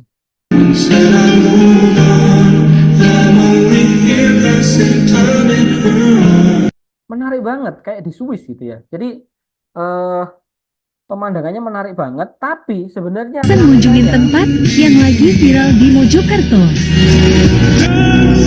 Nah, kayak cuma ya itu di pinggir kali, kayak rumah saya di Trenggalek gitu loh, yang bawah-bawahnya dikasih kebun, dikasih eh, apa namanya gubuk kayak gitu. Tapi dengan perspektif yang unik, dengan perspektif yang bagus, yang sebenarnya itu biasa-biasa aja bisa menjadi sesuatu yang luar biasa. Perspektif ini boleh perspektif pengambilan kamera, ide konten, perspektif dari copywriting atau storytellingnya, tapi kurang lebih itu loh gambaran perspektif dari sesuatu yang biasa aja, tapi ketika kita bisa mengemas dengan sesuatu yang unik dan menarik, maka sesuatu yang biasa saja bisa menjadi luar biasa.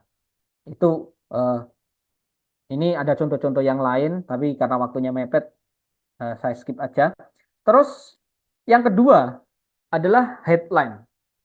Headline atau hook.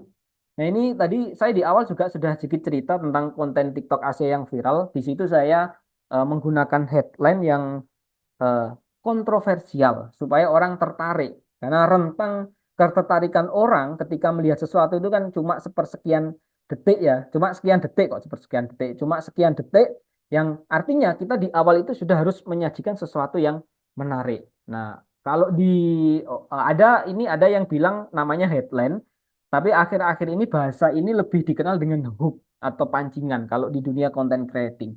Nah, kalau kita ngomongin hook sebenarnya banyak sih tipe-tipe hook. Contoh ya ada naratif. Naratif hook itu yang biasanya kalau teman-teman atau bapak-bapak dan ibu-ibu lihat di konten banyak kan orang yang kayak bikin konten yang contoh kalau di ini saya bikin contoh naratifnya adalah jauh-jauh kuliah ke Malang.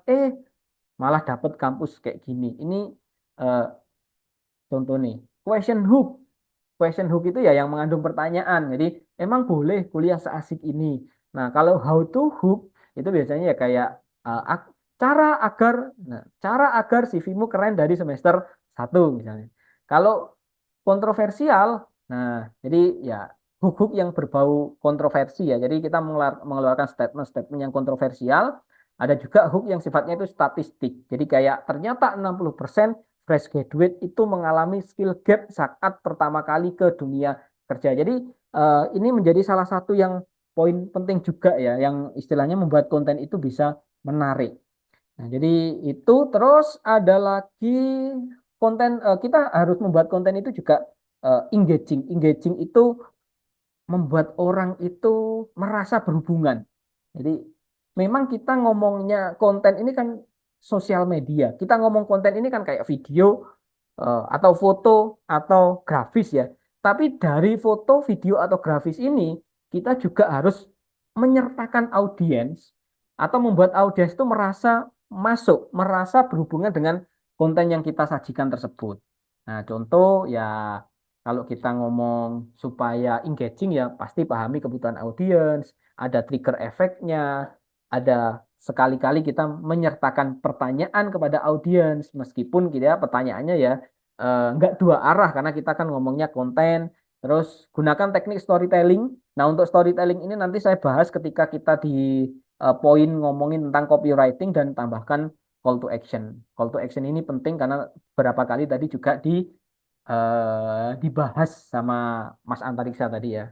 Beberapa kali juga tadi menyampaikan tentang call to action. Nah, kalau yang ini selanjutnya adalah gunakan visualisasi. Jadi konten itu salah satu poinnya kan juga di visual. Tadi Pak Aji juga ngomong bahwa isi dan eksekusi atau apa tadi juga harus menarik ya. Jadi visualisasi itu juga penting gitu loh. Jadi karena rata-rata platform sosial media ya meskipun ada konten yang eh, visualnya itu kurang oke tapi naik. Nah, itu kan faktor lain. Tapi rata-rata platform sosial media, entah itu TikTok, entah itu Instagram, entah itu YouTube, atau platform-platform yang lain, nah itu biasanya lebih merekomendasikan konten-konten dengan kualitas gambar yang bagus. Ya, mulai dari resolusinya HD, pencahayaannya bagus, audionya jelas, jadi itu akan lebih direkomendasikan dibandingkan konten-konten yang istilahnya untuk eksekusinya itu hanya ala kadarnya. Terus yang terakhir ini ngikuti tren ya, jadi ngikuti tren untuk salah satu tren ini kalau kita ngomongin tren konten ini ya kita lihat tren sound, tren konten yang lagi tarian-tarian yang lagi rame itu kalau yang basicnya tarian. Ya sebenarnya Asia pernah juga naik gara-gara ngikut tren. Waktu itu lagi naik lagunya Denny Caknan. Nama lagunya itu adalah Satru. Nah makanya waktu wisuda saya request ke band, nah supaya nyanyi lagu Satru. Nah, nah di mana di situ akhirnya ada satu mahasiswa yang kepancing, akhirnya ikut euforianya lagu Satru itu dan tak upload di TikTok dan sampai sekarang itu terakhir kemarin saya cek itu viewersnya 3,5 juta. Nah, kalau pengen ngecek untuk apa yang lagi tren, sebenarnya bisa melalui fitur explore-nya kita. Jadi fitur explore Instagram atau TikTok kita bisa juga melalui website ya, kayak Answer the Public, TikTok Creative Center, Google Trend dan lain-lain. Jadi itu teman-teman, Bapak Ibu semuanya untuk kuliah malam ini sudah 25.9 kayaknya. Nanti ini kalau ada pertanyaan atau ada diskusi kayaknya kita geser di minggu depan aja ya. Saya mau menambahkan satu, Pak. Oh, ya Pak. Jadi begini, Pak. Yang mau saya sharekan adalah bukan hanya dalam membawa brand, tapi juga dalam berinteraksi, berbisnis, berhubungan, berrelasi. Itu ada dua, Pak, yang membuat kita itu menjadi top of mind. Pertama adalah kita itu disenangi. Kita itu disukai, kedua adalah kita dipercayai. Jadi kalau image kita atau konten kita itu membuat konten kita disukai dan dipercayai, Pak, kredibilitasnya, akuntabilitasnya, maka itu akan menaikkan persentase untuk mendaftar Pak atau berinteraksi. Contohnya kita sales Pak ya, saya akan mencari sales yang saya sukai dan saya percayai Pak dibandingkan yang lain. Itu saja Pak, terima kasih.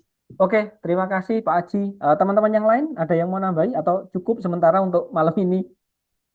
Karena kayaknya memang sudah pas jam 9 ini kita. Sebenarnya masih ada banyak yang bisa kita diskusikan sih dari materi yang terakhir tadi tentang seputar konten yang menarik, tapi kayaknya karena keterbatasan waktu ya gimana? Kayaknya cukup ya, atau kita diskusinya kita lanjut ke minggu depan. Jadi misalnya dari konten yang terakhir, dari yang terakhir tadi, Bapak, Ibu, dan teman-teman semua ada yang mau nambah-nambahi, mungkin boleh kita sambung di minggu depan. Sambil minggu depan kita ngomongin tentang copywriting. Karena dalam dunia perkontenan, khususnya untuk konten marketing, copywriting itu salah satu yang perlu kita perhatikan juga. Salah satu hal penting juga. Kayaknya itu teman-teman, terima kasih diskusinya sangat luar biasa. Terima kasih masukan-masukannya. Dari saya cukup itu untuk diskusinya, diskusi dan sharingnya kita sambung minggu depan karena ini sudah jam 21:01. Nah, nggak kerasa tadi mulai dari 6:30 sampai jam 9 itu kalau diskusi sama teman-teman Bapak Ibu semua di sini tuh kayak nggak kerasa tiba-tiba jam 9 aja gitu ya. Sudah habis waktunya. Nah, dari saya cukup itu. Terima kasih, selamat malam. Saya kembalikan ke Mbak Winda. Oke Pak, terima kasih. Teman-teman, sebelum kita tutup perkuliahan hari ini, saya simpulkan dulu ya. Konten marketing itu adalah strategi pemasaran yang fokus pada pembuatan dan distribusi konten yang menarik, relevan, dan konsisten. Konten bisa berbentuk teks, suara, foto, video, live stream. Dan untuk konten video rata-rata melalui platform media sosial seperti TikTok, Instagram, dan YouTube. Untuk selanjutnya ada yang sudah saya upload di Canvas ya, penjelasan. Sebelum kita tutup, kita foto bersama ya. Silakan on cam semua teman-teman. Sudah siap? Saya mulai. 1, 2, lagi 3. Oke, terima kasih. Ya, terima kasih Mbak Winda, terima kasih teman-teman semuanya, Pak Antariksa, Pak Dadang, Pak Aji, Kak Aryani, dan teman-teman semuanya. Saya izin untuk live Zoom. Makasih Pak El, makasih Terima kasih Pak. Makasih, Maaf tidak bisa on cam Pak. Terima kasih. Ya, Pak Aji, semoga lekas sembuh Pak Aji.